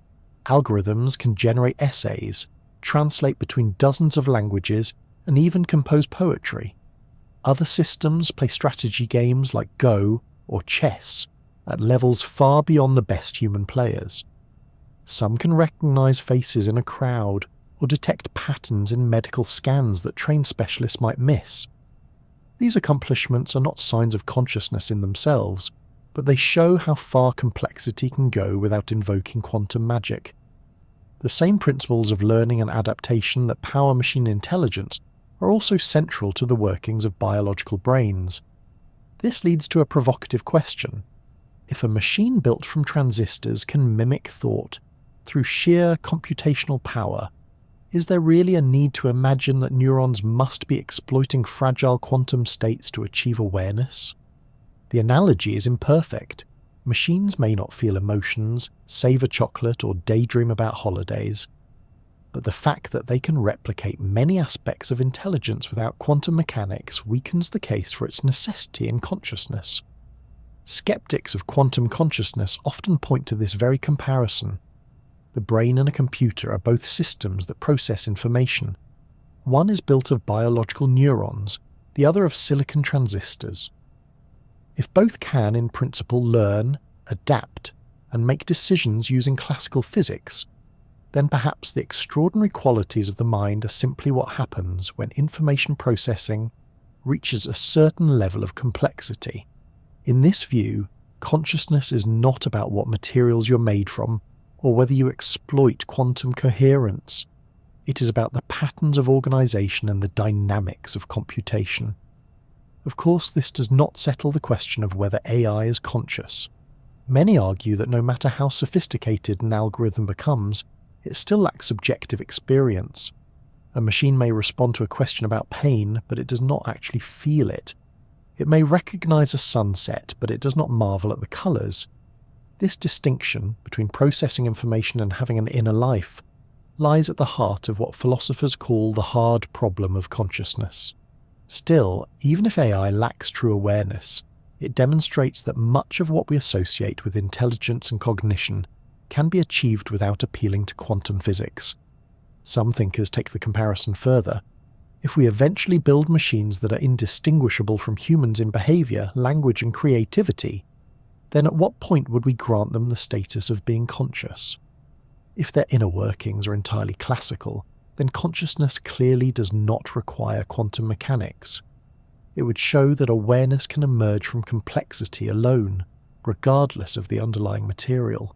That does not prove the human brain works the same way, but it strongly suggests that quantum effects are not mandatory. There are also philosophical arguments that support this line of thought. One of them is the principle of parsimony, often called Occam's razor.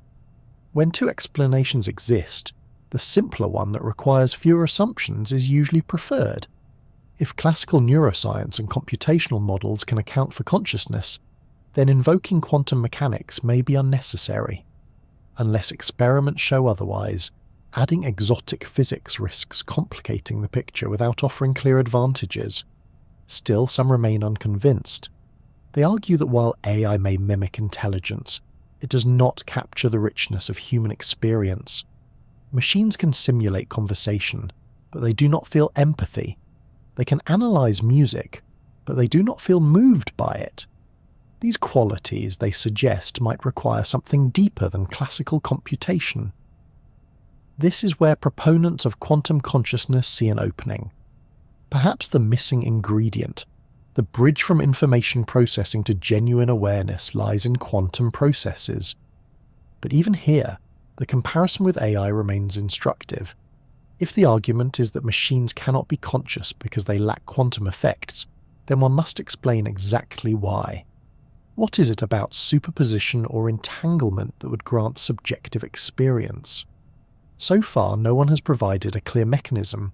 Meanwhile, computers continue to advance, growing ever more human-like in their capabilities. The more they achieve, the harder it becomes to insist that quantum mechanics is essential. The debate also touches on another important point. Consciousness may not be tied to the material at all, but to the organization of information. From this perspective, what matters is the architecture of the system, the way signals are processed, and the feedback loops that integrate information. A human brain, an animal brain, or even a sufficiently complex machine could all, in theory, support awareness if the organization is right. This is sometimes called functionalism, the idea that mental states are defined not by their physical substrate, but by their function. If functionalism is correct, then neurons are not magical, nor are transistors, nor would quantum states be. What matters is how the pieces are arranged and how they interact. In that case, consciousness is not about exploiting the strangeness of physics, but about reaching a threshold of complexity where awareness emerges. The brain may have achieved this through evolution, while AI may eventually achieve it through design. In neither case would quantum mechanics be a requirement. The debate over AI consciousness is far from settled, but it sharpens the central question. If machines built on classical principles can achieve so much, why assume the brain requires something more exotic?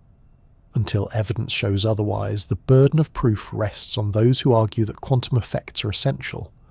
At the very least, AI demonstrates that intelligence, problem-solving, learning, adaptation can thrive without quantum mechanics.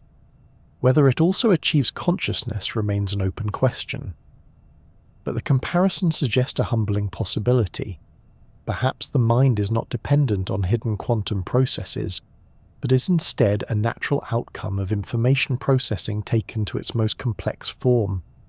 And if that is true, then the mystery of consciousness, as daunting as it is, may one day be explained not by new physics, but by a deeper understanding of the systems we already know. Quantum computers are often hailed as the next great leap in technology, machines that will make even the fastest supercomputers look sluggish. They are not just faster calculators, they work on principles that are fundamentally different from the computers we use today. Instead of processing information in bits that are either 0 or 1, quantum computers use qubits, which can exist in superpositions of 0 and 1 at the same time. This allows them to explore many possibilities simultaneously, solving certain problems with an efficiency that classical machines cannot match. It is not surprising, then, that people have drawn parallels between quantum computers and the human mind. If thought itself feels like a mysterious dance of possibilities collapsing into decisions, could our brains be operating like quantum processors? And if we build a sufficiently advanced quantum computer, might it begin to think, reason, or even become conscious in ways that resemble us? At first glance, the comparison is compelling. Quantum computers can juggle multiple states at once, echoing the way human beings seem to consider multiple options before choosing one. They can also harness entanglement, where qubits share correlations no matter how far apart they are. This strange property has a tempting parallel in the way our thoughts often feel interconnected, as if ideas leap across the mind without a clear chain of reasoning. To those intrigued by quantum consciousness theories, quantum computing feels like a natural metaphor for the brain. Yet the differences are just as important as the similarities. For one, quantum computers are designed for specific types of problems, factoring large numbers, simulating molecules, optimizing complex systems. These are tasks where superposition and entanglement can be harnessed in structured ways. Human thought, by contrast, is fluid, adaptive, and often irrational. A quantum computer may calculate the most efficient path through a problem space, but it does not daydream, reminisce about childhood, or feel moved by a piece of music. Another limitation is that quantum computers, at least as they currently exist, are extremely fragile. Maintaining coherence in qubits requires shielding them from the environment, cooling them to near absolute zero and correcting for errors that creep in constantly. The human brain, on the other hand, thrives in a noisy, warm environment, with neurons firing in an intricate ballet that is surprisingly robust. If our brains do use quantum effects, they do so in a way far more stable and adaptable than the delicate qubits in a laboratory. There is also the matter of architecture. The brain is not just a processor. It is a living system shaped by evolution, filled with feedback loops, neurotransmitters, and dynamic plasticity. Memories are not stored like files in a folder, but woven into patterns of connections that shift with every new experience. A quantum computer, no matter how sophisticated, is still a machine built for computation, not for the messy business of being alive. It may simulate certain aspects of thought, but it does not grow, learn, or adapt in the open-ended way a brain does unless carefully programmed to do so. The question of whether a quantum computer could become conscious brings us into the realm of philosophy. If consciousness arises simply from information processing, then in principle any sufficiently advanced system, classical or quantum, could achieve it. Functionalists argue that what matters is not the material substrate but the patterns of organization. In that case, a quantum computer designed with the right architecture could, at least in theory, host consciousness. But if consciousness requires something more, if it depends on the unique biological context of neurons, chemistry, and perhaps even quantum processes in microtubules, then machines, no matter how advanced, may remain sophisticated zombies, intelligent, capable, but without an inner life. The allure of quantum computers as models of the mind also stems from their novelty. Classical computers are now so familiar that comparing them to brains feels uninspiring. But quantum computers are strange, exotic, and still not fully understood by most. Their mystery makes them attractive analogies for consciousness, which is equally elusive. Saying, the brain is like a quantum computer, feels richer than saying, the brain is like a very complicated calculator, even if both are metaphors with limits. There are also practical overlaps. Quantum computers excel at simulating molecules and biological systems, which could eventually help us model neural processes in unprecedented detail. They may allow researchers to explore how complex brain chemistry gives rise to cognition, not because they are conscious themselves, but because they are powerful tools. In this way, quantum computers may help unravel consciousness without actually possessing it. It is worth remembering that history is full of comparisons between the brain and the most advanced technology of the time. In the 17th century, Descartes likened the body to a mechanical clock. In the 19th century, brains were compared to telegraph systems. In the 20th century, they were compared to classical computers. Now, in the 21st, quantum computers have taken their place as the metaphor of choice. Each comparison reveals something useful but eventually shows its limits. Brains are not clocks, telegraphs, or computers. They are living, evolving systems, and their mysteries extend beyond any single analogy. So could a quantum computer think like us? It depends on what thinking means. If it means solving complex problems, making decisions, or even learning patterns from experience, then yes, quantum computers could eventually rival or surpass us in certain domains. But if thinking includes subjective experience, the feeling of being, the richness of perception, the inner narrative that colours every moment, then the answer is far less clear. So far, nothing about quantum computation suggests that awareness would automatically emerge from qubits, any more than it does from transistors. The comparison is compelling because it highlights the strange and powerful potential of both brains and quantum mechanics, but it is incomplete because it glosses over the biology, the history, and the lived quality of consciousness. Quantum computers may one day revolutionize science and technology, but whether they will ever sit quietly and wonder about their own existence remains an open question. Until then, the human mind remains unique, a blend of matter and mystery, capable of contemplating itself and the universe, including the machines it builds to imitate its own brilliance. There is something undeniably seductive about linking consciousness to quantum physics. Even if the scientific evidence is uncertain, the very sound of the phrase quantum mind has an aura of mystery. It suggests hidden depths, secret connections, and a universe that is more than it seems.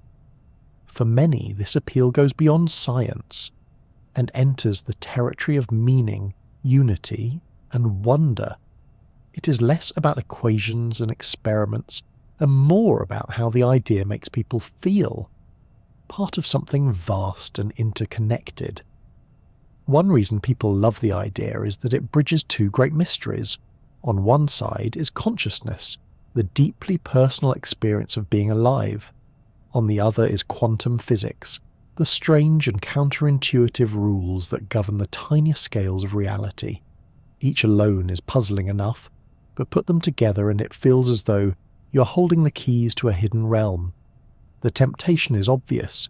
If the mind is quantum, then perhaps our awareness is connected to the very foundations of the universe. That is a thought capable of stirring both awe and comfort. The language of quantum physics also lends itself well to metaphor. Words like superposition, entanglement, and uncertainty are rich with symbolic meaning. It is no wonder that these terms have been adopted far beyond physics, appearing in books about spirituality, self-help, and even wellness. The notion of being entangled with another person sounds romantic, even if in physics it refers to correlations between particles. Likewise, the idea of superposition can be stretched into a metaphor for holding multiple possibilities in life until a choice is made. And uncertainty, rather than being a mathematical principle, becomes a reflection of the open-ended nature of existence. Here is where a little gentle humour is useful. Quantum is sometimes used as a cosmic spice. Sprinkle it on any mystery, and it suddenly sounds profound. From quantum healing to quantum success coaching, the word has become a kind of shorthand for depth, even when no actual physics is involved. Of course, this does not mean the ideas being sold are scientifically accurate, but it does show how powerful the allure of quantum imagery has become. When you attach the word quantum to anything, it instantly gains a sheen of mystery and authority. Part of this appeal lies in the way quantum physics challenges our everyday intuitions. We are used to objects being solid, definite, and predictable. Quantum mechanics overturns that with particles that blur between states, influences that cross space instantly, and outcomes that only emerge when measured. It makes the universe feel alive with strangeness. If the mind is somehow tied into this hidden order, then consciousness itself seems less like a local accident of biology and more like a window into the deep structure of reality.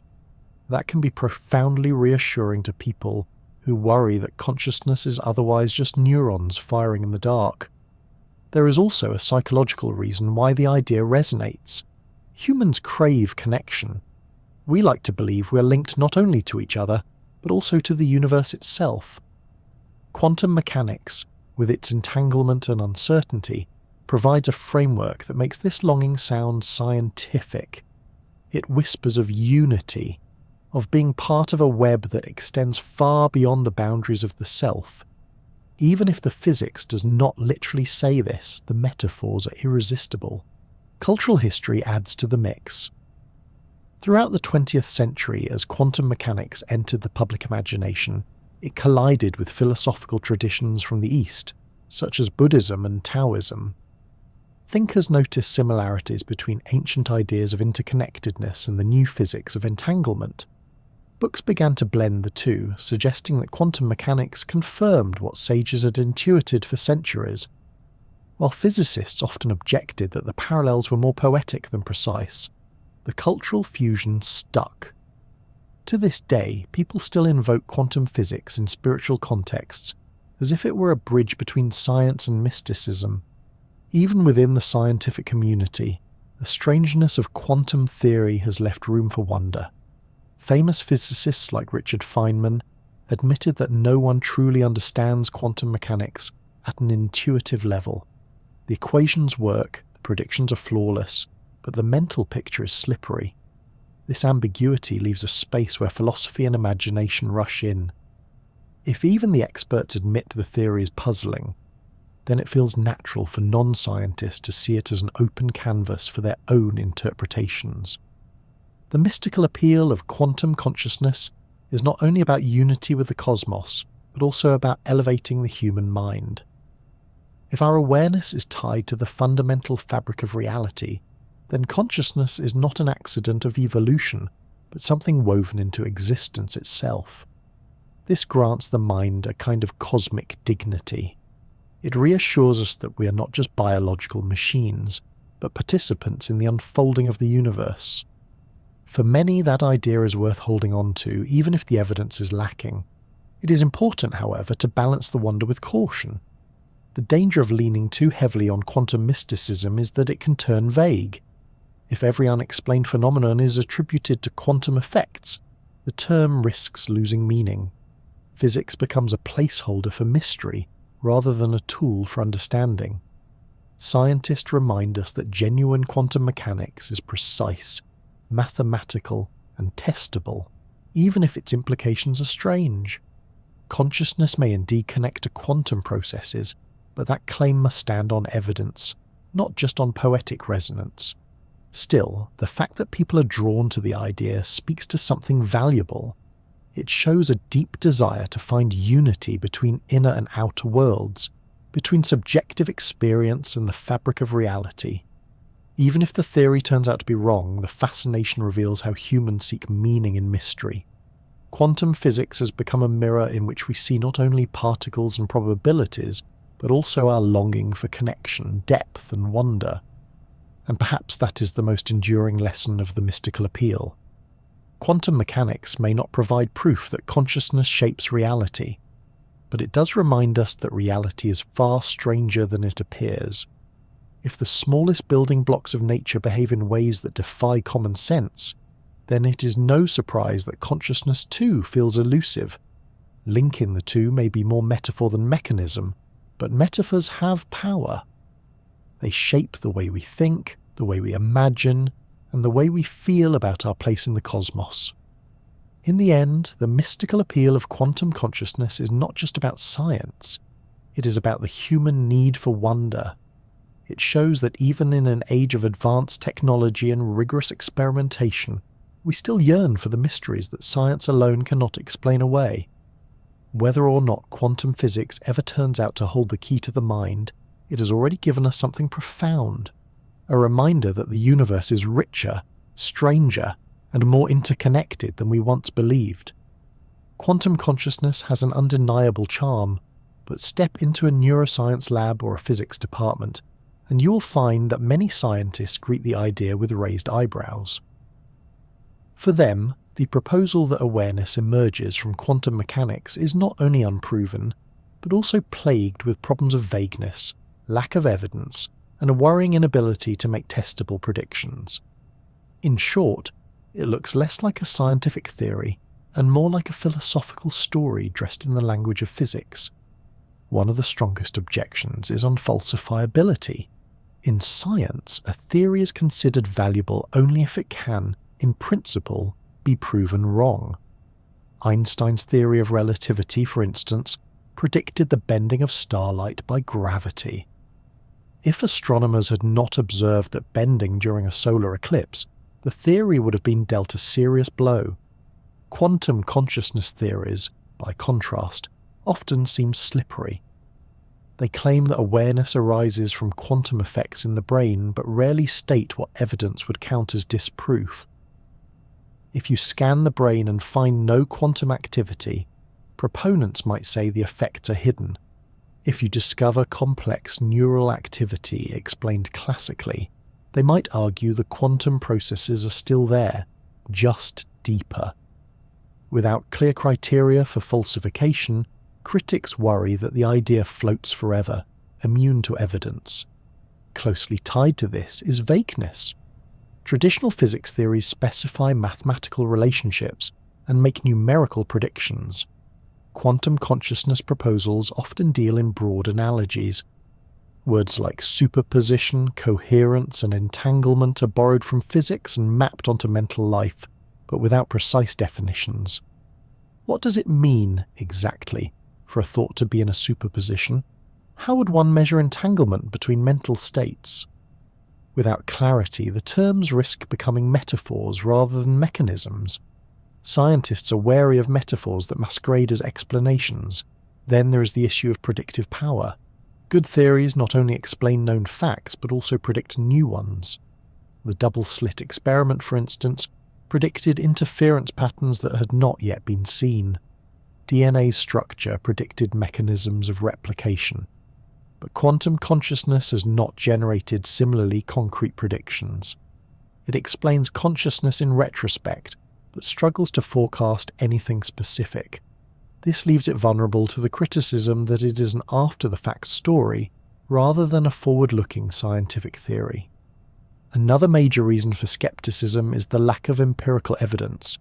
Despite decades of neuroscience research, no experiment has conclusively demonstrated that quantum effects are required for consciousness. Brain imaging reveals patterns of activation that correlate with perception, thought, and memory. But none of these findings necessitate quantum mechanics. Neurons communicate through well-understood electrochemical processes, and the dynamics of networks can be modelled without invoking quantum states. Theories like Orch-OR, which suggest that microtubules host quantum coherence, remain unproven and controversial. While some laboratory results hint at unusual vibrations in microtubules, these findings have not been replicated widely or tied directly to awareness. For skeptics, the burden of proof lies firmly with proponents, and so far the evidence falls short. Physicists also highlight the practical problem of decoherence. Quantum states are notoriously fragile, collapsing rapidly when disturbed by interactions with the environment. That is why quantum computers require extreme cooling and isolation to function. The brain, in contrast, is warm, wet, and noisy. Neurons fire constantly, molecules jostle, and ions rush across membranes. Expecting delicate quantum states to survive in such conditions seems implausible. To many physicists, the notion of robust quantum computation happening inside neurons sounds like trying to build a snowflake in the middle of a bonfire.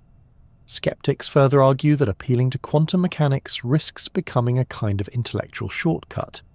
History is full of mysteries that once seemed impenetrable, but were eventually explained without resorting to exotic new laws. Lightning was once considered divine wrath, until electricity was understood. Disease was attributed to curses until germs were discovered. Consciousness, skeptics say, may follow the same pattern. It feels extraordinary because it is complex, not because it demands new physics.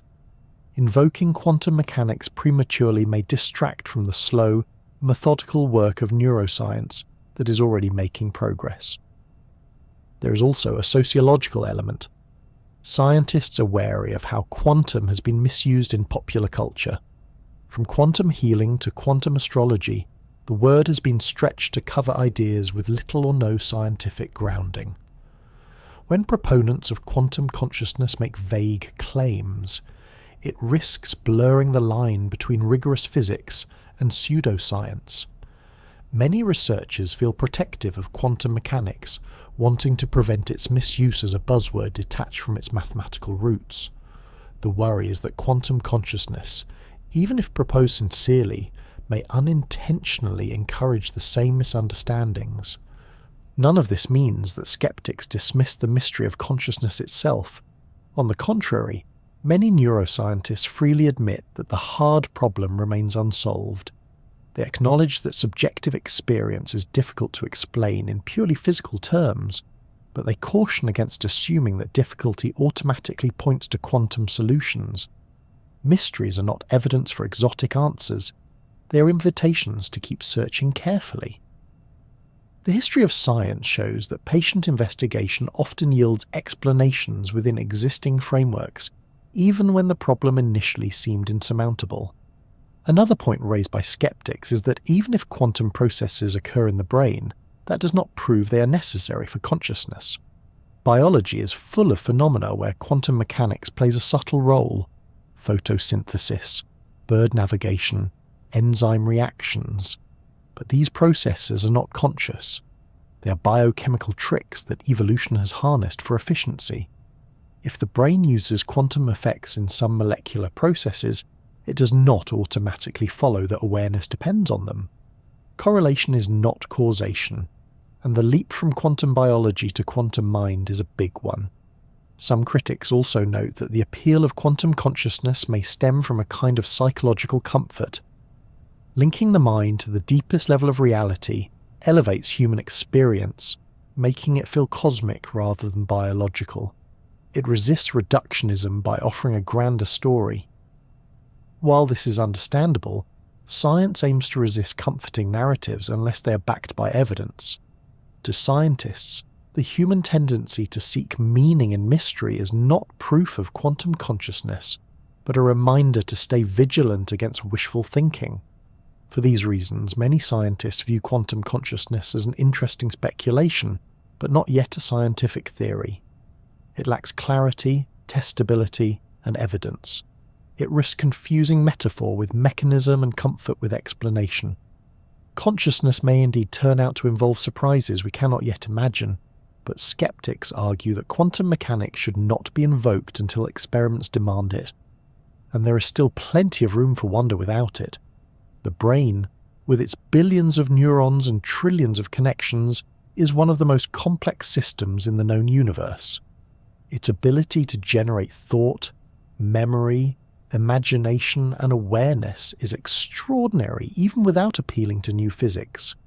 Skeptics remind us that we should not underestimate complexity. Sometimes the most astonishing phenomena emerge not from exotic principles, but from the sheer richness of ordinary processes, repeated and refined over billions of years of evolution. In the end, the skeptical case does not close the door on quantum consciousness. It simply asks for the same standards applied to any scientific idea: clear definitions, testable predictions, and solid evidence. Until those are provided, the theory remains more philosophy than physics. That does not make it worthless. Philosophy has always played a role in guiding science, but it does mean the burden of proof remains high. For now, consciousness can still be explored fruitfully with the tools of neuroscience, psychology, and classical physics, leaving quantum mechanics to rest in its rightful place until the evidence calls it forward. Between the bold claims of quantum enthusiasts and the firm skepticism of neuroscientists lies a quieter and perhaps more reasonable position. This middle ground does not insist that consciousness is entirely quantum, nor does it dismiss the possibility outright. Instead, it allows that while the brain's complexity is likely enough to generate awareness through classical processes, quantum mechanics may still play a subtle role, perhaps influencing thought in ways we do not yet fully understand. It is a view that makes room for wonder without requiring leaps beyond evidence. The first step in this balanced approach is acknowledging that consciousness almost certainly arises from the brain's physical activity. Neuroscience has shown again and again that damage to specific regions alters awareness, that drugs and chemicals can switch it on and off, and that patterns of neural activity correlate with states of mind. Consciousness is not floating above the brain like a ghost. It is intimately tied to neural processes. From this perspective, emergence provides a powerful explanation. Just as the collective behavior of countless water molecules produces the quality of wetness, the coordinated activity of billions of neurons may produce the phenomenon of consciousness. At the same time, it's fair to note that the brain is not just another complex system. Its sensitivity, adaptability, and creativity make it stand apart from many other forms of emergent behavior. Ant colonies are complex, yet they do not ponder the meaning of existence. Weather systems are chaotic, but they do not write poetry. Something about the brain's organization gives rise to the rich inner life of awareness, and while classical physics may be sufficient, it is not unreasonable to wonder if quantum effects add nuance to the story. Quantum mechanics, after all, is not confined to the laboratory. It shows up in surprising corners of biology, from the efficiency of photosynthesis to the way some birds navigate. These discoveries have taught scientists that life can and does harness quantum effects when it's advantageous. If plants and birds can exploit coherence and entanglement, then it is not unthinkable that brains might also do so, even if only in small, supporting ways. The middle ground does not claim that quantum physics explains consciousness outright, but it suggests the possibility that subtle quantum contributions may enrich or influence processes that are largely classical. Take the idea of decision-making. Classical neuroscience can describe how neurons integrate inputs and produce outputs, yet the sense of freedom in choosing between options feels less mechanical. Could quantum indeterminacy at microscopic scales introduce a degree of unpredictability into neural firing patterns? Perhaps these small fluctuations do not create consciousness, but contribute to its flavour, adding an element of novelty to otherwise deterministic processes. The brain could remain an emergent classical system, but with quantum physics adding a faint shimmer of unpredictability, much like a spice enhancing a recipe without changing its essential nature. Similarly, memory storage and retrieval might be influenced by subtle quantum effects in molecular structures. Some researchers have speculated that quantum coherence within microtubules or proteins could contribute to the timing and coordination of neural signals. Even if these processes are not the foundation of consciousness, they might shape how efficiently information flows. In this way, quantum mechanics could play a supporting role, not the starring one. The middle ground also respects the limitations of evidence. It accepts that no experiment has yet proven the necessity of quantum processes in the brain, and it acknowledges the force of skepticism regarding decoherence in warm, wet environments. But it balances that with openness to discovery. History is full of moments when nature surprised us. For centuries, no one suspected that birds could sense magnetic fields, or that photosynthetic complexes could maintain coherence at room temperature. The lesson is humility. Sometimes biology finds ways of exploiting physics that we would not have predicted. What makes this position appealing is its moderation.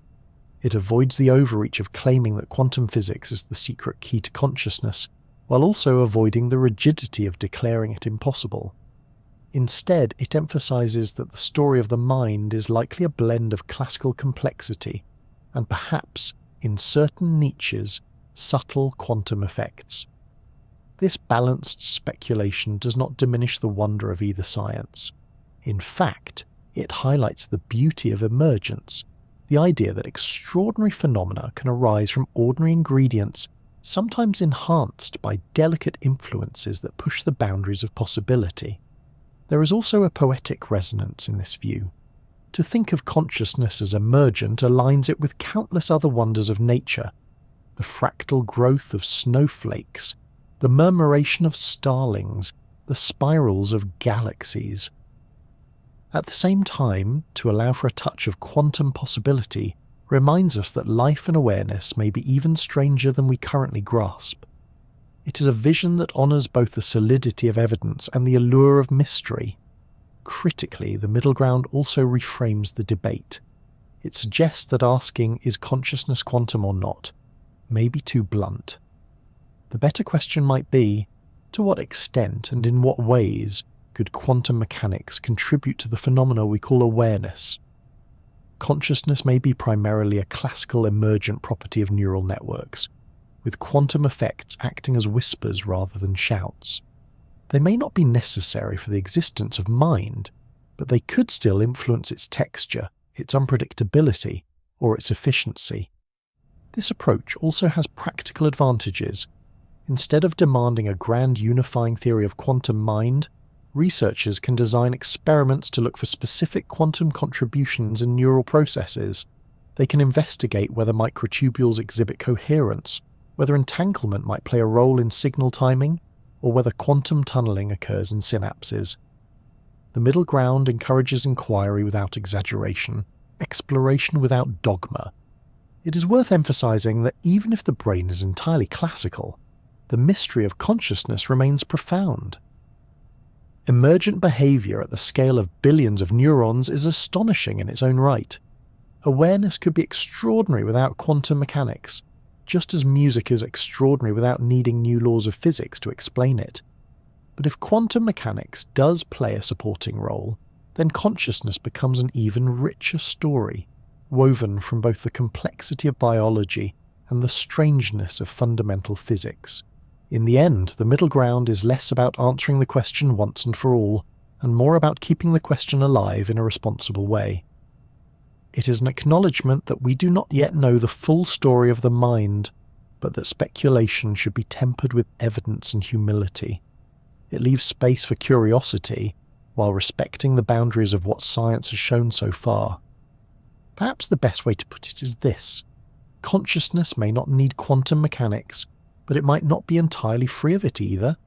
The brain is a masterpiece of emergent complexity, and within its billions of cells there may also be delicate threads of quantum behaviour, subtle but real. Whether those threads prove to be central or incidental, they remind us that the search for understanding is not about closing doors, but about leaving them ajar, allowing wonder and discovery to enter in equal measure. Quantum consciousness may be on shaky ground scientifically, but culturally it has enjoyed a long and surprisingly influential life. If you step outside the walls of laboratories and universities, you find the idea thriving in books, films, spiritual teachings, and even the self-help aisle. While physicists debate wave functions and neuroscientists map synapses, the broader public often embraces the notion that consciousness is deeply tied to quantum mysteries, and it is not hard to see why. The allure begins with storytelling. Films in particular have leaned heavily on quantum themes to explore questions of mind, reality, and perception.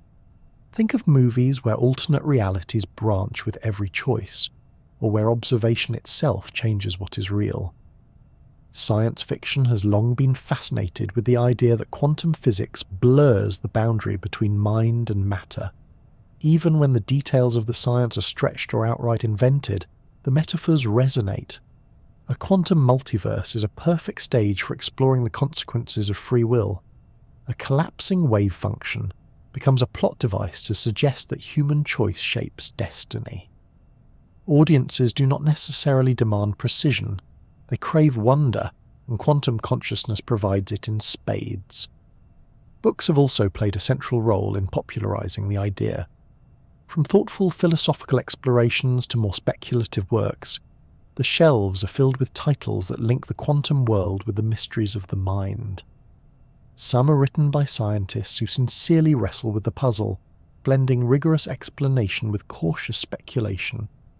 Others come from authors outside the scientific mainstream, who see in quantum physics a license to imagine profound connections. For readers, these works often provide a satisfying bridge between science and meaning. The technical details of quantum mechanics may be impenetrable, but the broad strokes, uncertainty, superposition, entanglement, become symbols that people can carry into their own reflections about life and selfhood. Spiritual movements too have eagerly embraced quantum consciousness.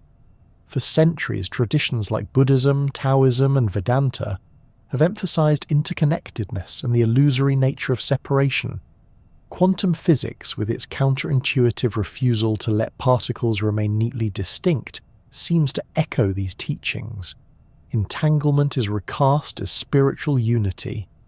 Superposition becomes a metaphor for the boundless potential of the soul. The uncertainty principle resonates with teachings about embracing the unknown. Even if the connections are more poetic than literal, they offer a language in which science and spirituality seem to converse. For many people, that blending feels deeply satisfying, suggesting that modern physics is finally catching up to ancient wisdom. The self-help world has taken this one step further. In this realm, quantum mechanics is often less a science than a brand. It is used to lend authority to claims about the power of thought, intention, and positive energy. The word quantum has become a kind of intellectual seasoning. Sprinkle it onto healing, meditation, or success coaching, and it instantly sounds more profound. You can find workshops on quantum healing, seminars on quantum success, and books promising quantum leaps in personal growth. Rarely do these ventures involve actual equations or experiments. Instead, quantum serves as shorthand for depth, mystery, and transformation. Why does the idea thrive so powerfully outside academia? One reason is accessibility. The real details of quantum mechanics are famously difficult, even for experts. As Richard Feynman once quipped, "If you think you understand quantum mechanics, you don't." That ambiguity creates fertile ground for imagination. If even the physicists admit they cannot fully picture what is happening, then why shouldn't philosophers, spiritual teachers, and storytellers offer their own interpretations? In the absence of a single, intuitively clear explanation, the public feels free to adopt the metaphors that resonate most with them. Another reason is the hunger for meaning. Science has done an extraordinary job explaining how things work, but it often stops short of explaining why they matter.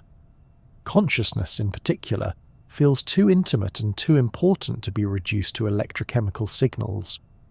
People want to believe that their awareness connects them to the universe in a fundamental way.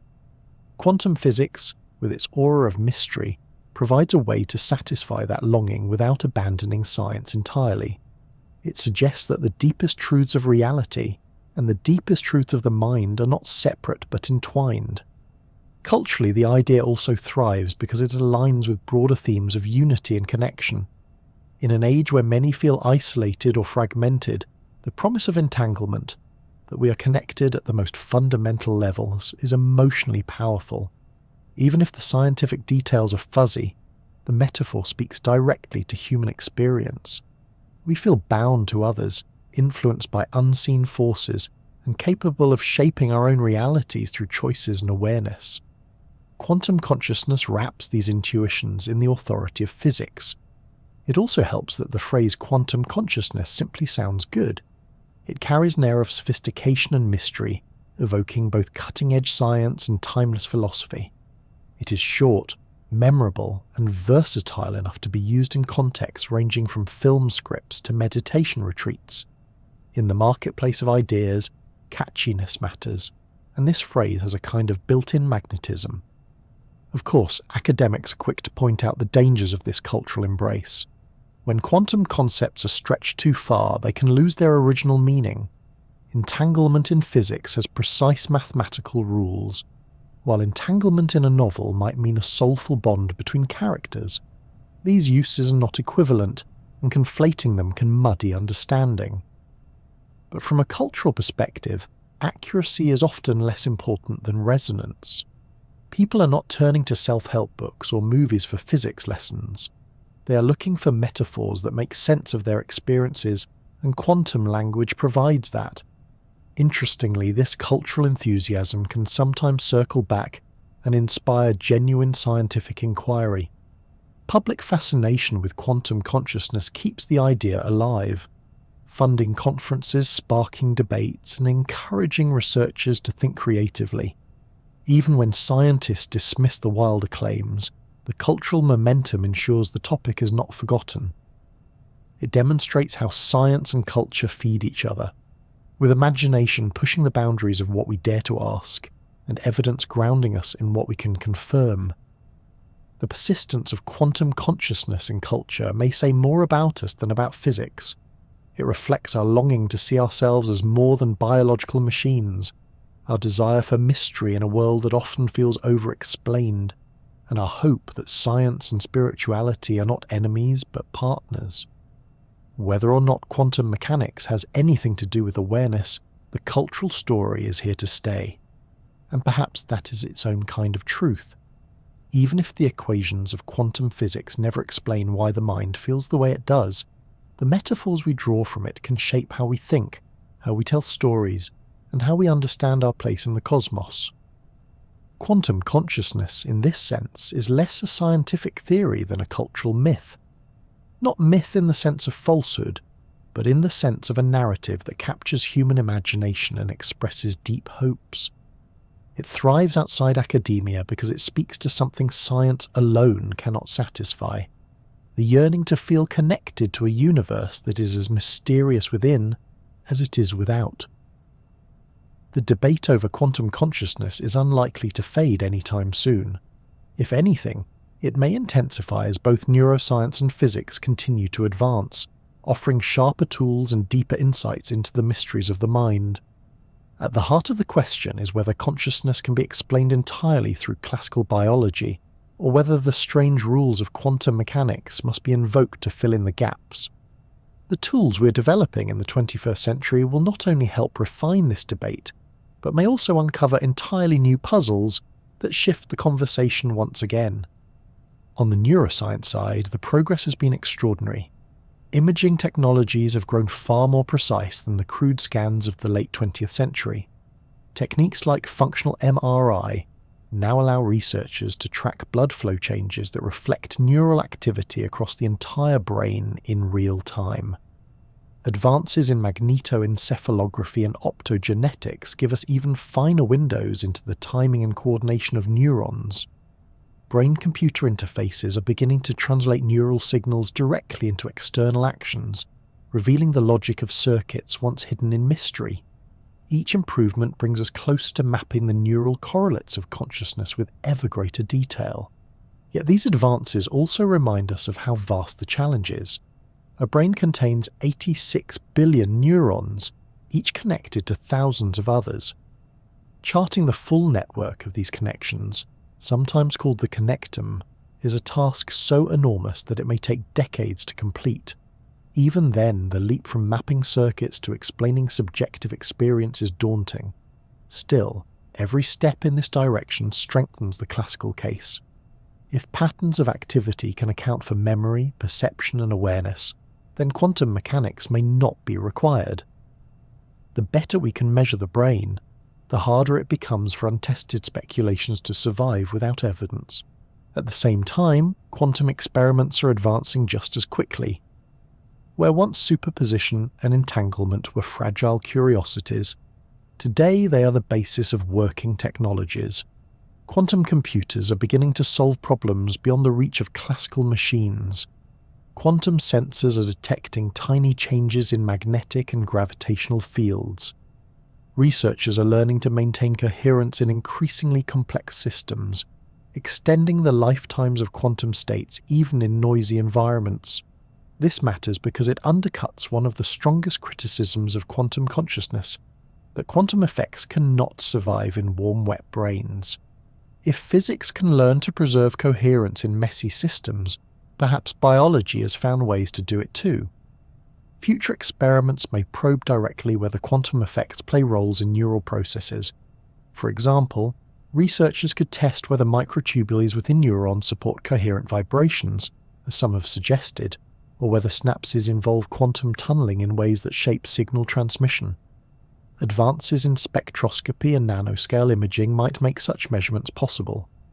If subtle quantum signatures were detected in living brains, it would not prove that consciousness is quantum, but it would show that the building blocks of neurons are stranger than we thought.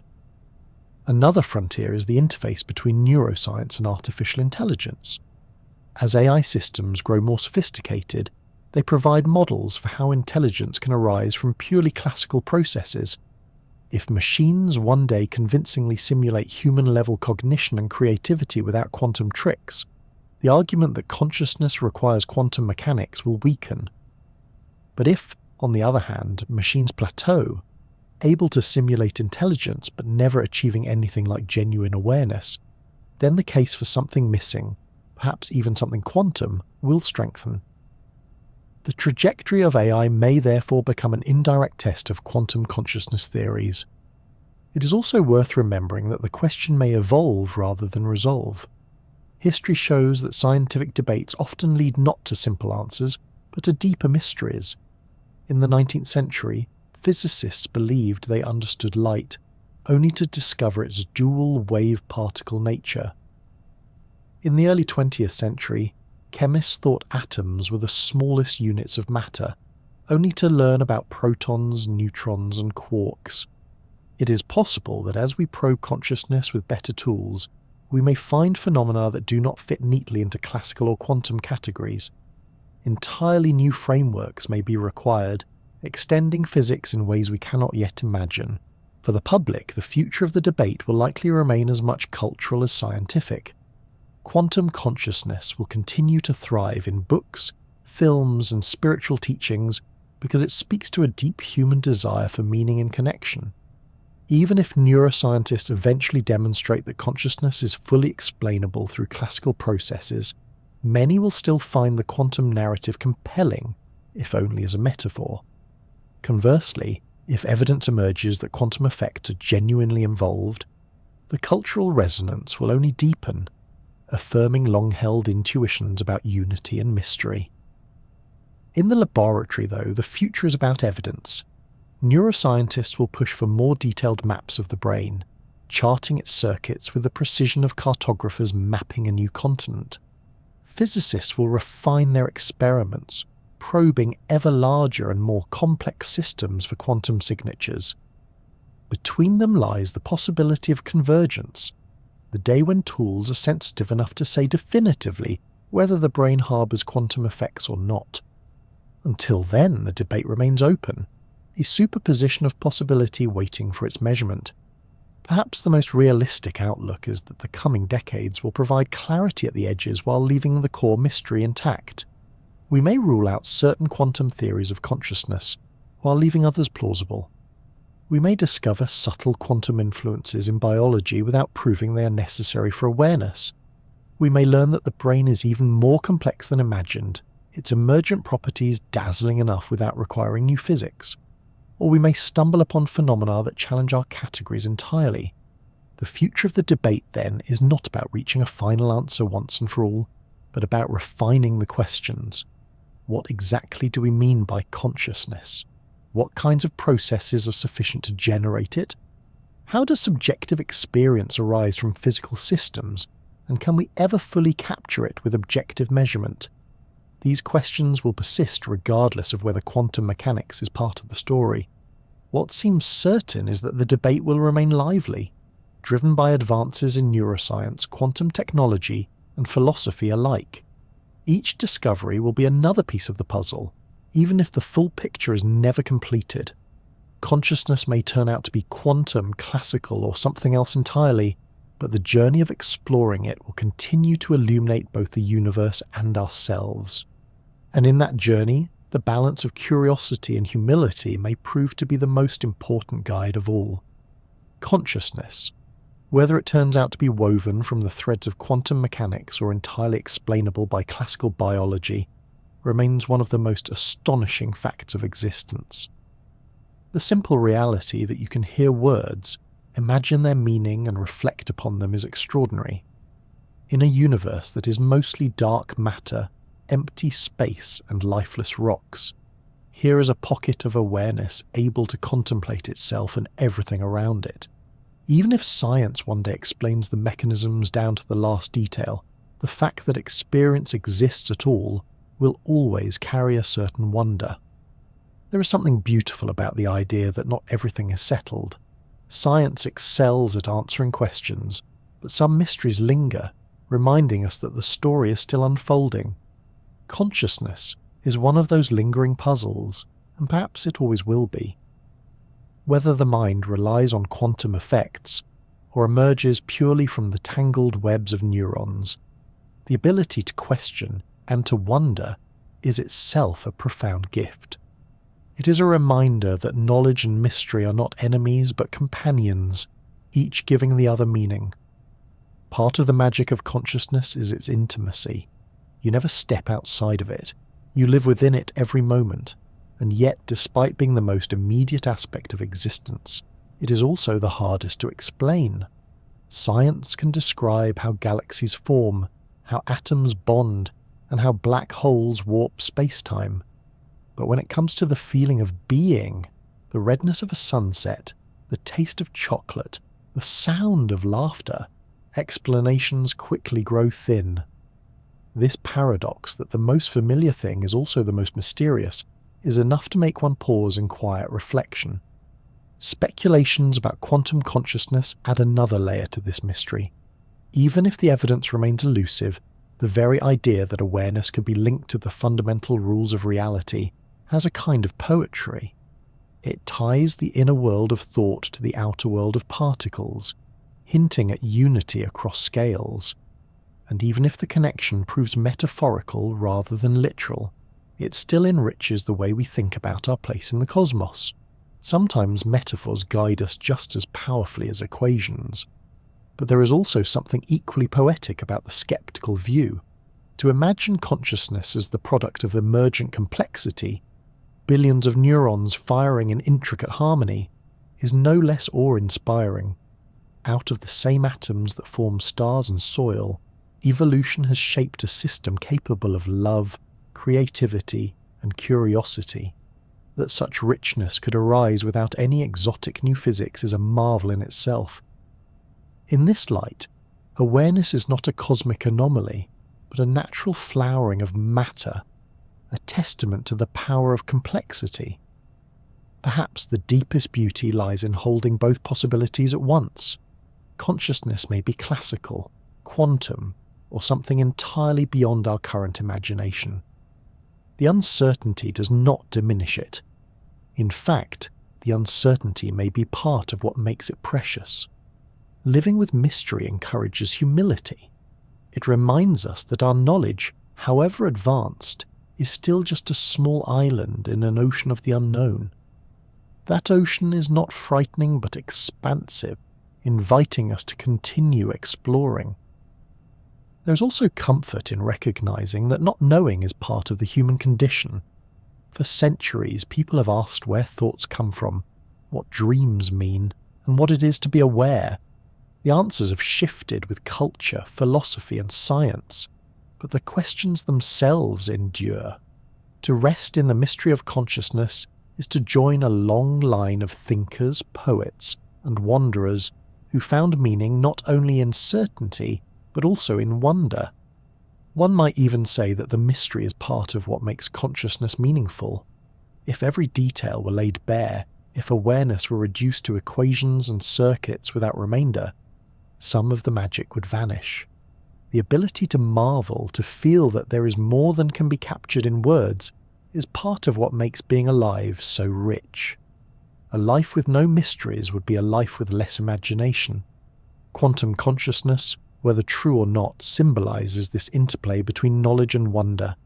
It suggests that the mind may touch the very foundations of reality, or at the very least, that reality is strange enough to invite such speculation.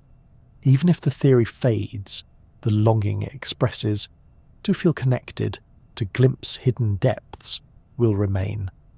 That longing is as much a part of consciousness as neurons and synapses. When all is said and done, perhaps the most profound fact is not whether consciousness is quantum, but that it exists at all. Out of a silent universe came awareness capable of asking these questions, of telling stories, of seeking meaning. Whether the explanation is rooted in entangled qubits or in emergent neural networks, it does not lessen the wonder. Awareness is its own miracle, one that requires no adornment to be astonishing. So it may be best to rest gently in the mystery, to let the questions linger without rushing to closure, to savour the fact that consciousness, whether classical or quantum, is the lens through which all of reality is known. In the end, it may not matter whether the brain is a quantum computer or a classical machine of breathtaking complexity. What matters is that it is capable of wonder, of curiosity, and of love. And in that quiet recognition one finds peace. The mystery remains, but so too does the beauty of being alive to notice it.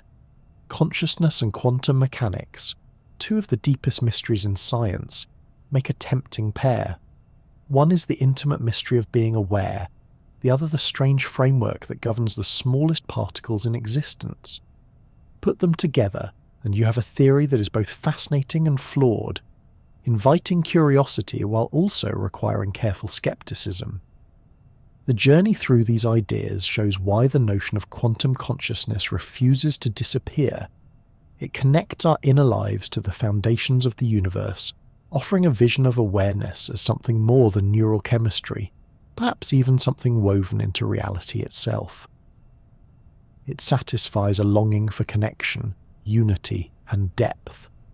It is no wonder that philosophers, spiritual teachers, and storytellers have embraced it so eagerly.